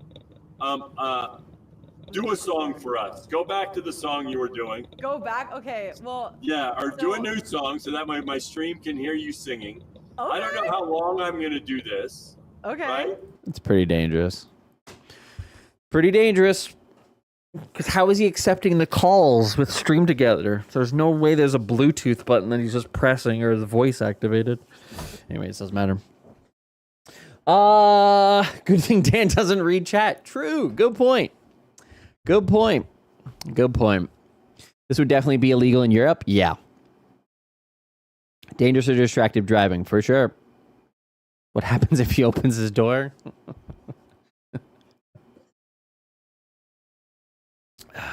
Anyways. With that, though, guys, I'm going to wrap it up here for this week. Fun stream overall. We did a personality test. We went through this terrible blog post. We watched the Valkyrae video. We did lots of things today. A good Friday stream. There's lots more that we actually have to do. I do have to go through the TwitchCon schedule. I guess we'll do that next week. And then prepare for September, which is in a week as well. Sorry we spoiled Dan Free Friday. You could not have predicted that Dan Clancy was going to be the center of attention and doing something reckless and stupid by streaming himself while he's driving.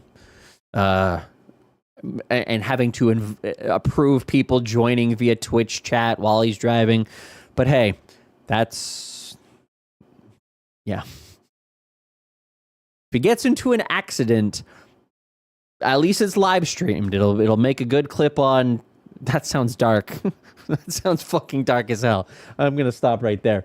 But, like, don't distracted drive. Don't drive distracted. You should not be at all looking at any fucking chats to accept a call. You should not be... You should not be trying to have a conversation with somebody. Anyway.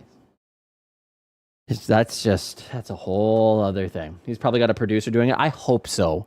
I hope to God that he does. God damn it. I'm gonna come.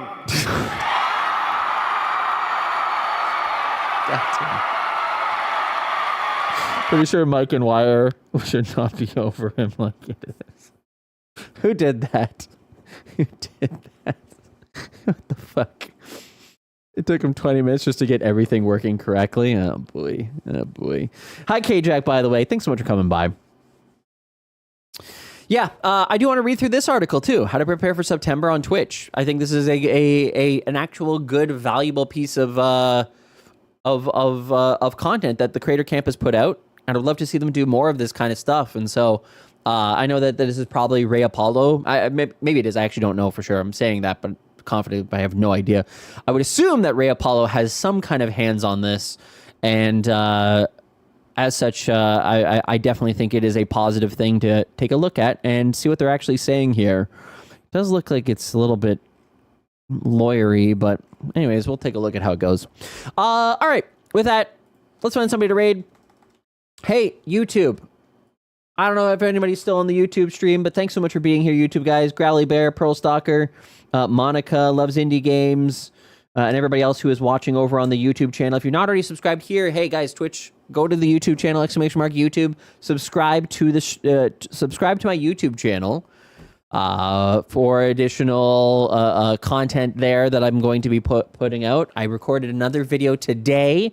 I might post that either tomorrow or maybe Monday. I'm not exactly sure when I want to post it yet.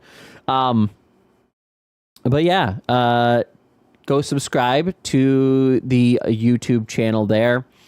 And yeah. Anything else I want to say? Oh! No, I won't say that. I'm going to save that. I can almost share something, but not just yet. But yeah, guys, thanks so much for being here. I really do appreciate it. Who are we going to raid? What are we going to raid? Actually, let's do this thing. Blog. An internal enigma? All right, I've never rated him. An eternal enigma. Thank you so much, Loves Indie Games. I appreciate you. Jesus Christ. Oh, he's got 600 viewers. He doesn't need... He's open to collaboration. Should I knock? He's having a good time. People are being kind, it seems. Please knock on his stream. Chat. That's what I want. / raid browser. Spicy. Guys, want to go hang out in Lexiful's spicy stream tonight?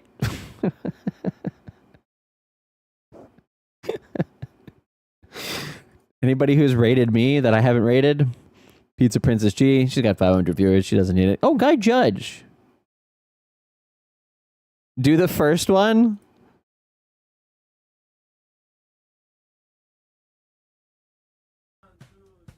Now she's tripled. Wait, technically quadruple. Six tupled? There's 6 of her?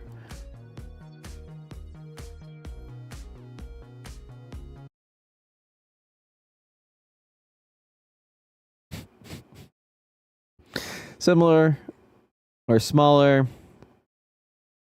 21 minutes, 34 minutes, 223. Out here trash fishing. Crotchless. Okay, what is my feed right now? What the fuck is going on? And then Kanara. Nothing against some spicier content. But what the fuck? Oh man. Desert Ice, Defraz, Flexi. So many people to choose from. That's the hardest part.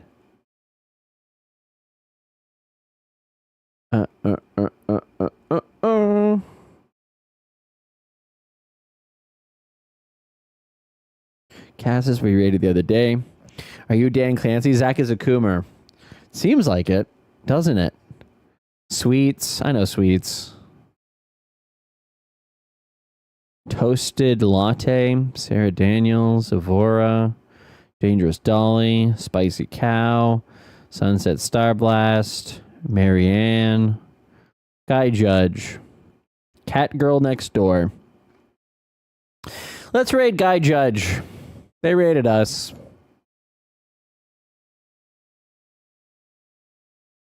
So we shall return the favor. Just knock on everyone and put them in a group call without you again. Should that just be my new content? Should I just act as a connector? Force. Yep, we're gonna raid. Okay, so all I have is magic missile. Exclamation mark raid. Grab that raid message. Or put any emotes that you have. Because if you don't have the emotes here, that is totally fine.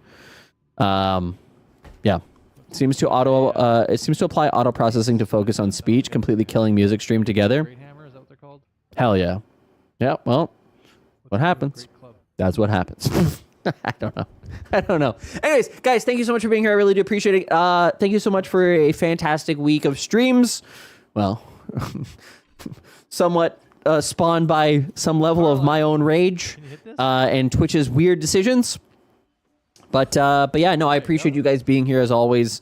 For the follows, the people who came back, people who are lurking, people who are subscribers, resubbed, gave bits, joined TOS.GG, and most importantly, thank you so much just for spending your time here hanging out. I really do appreciate it. Have a fantastic weekend, everybody, and we'll see you next week.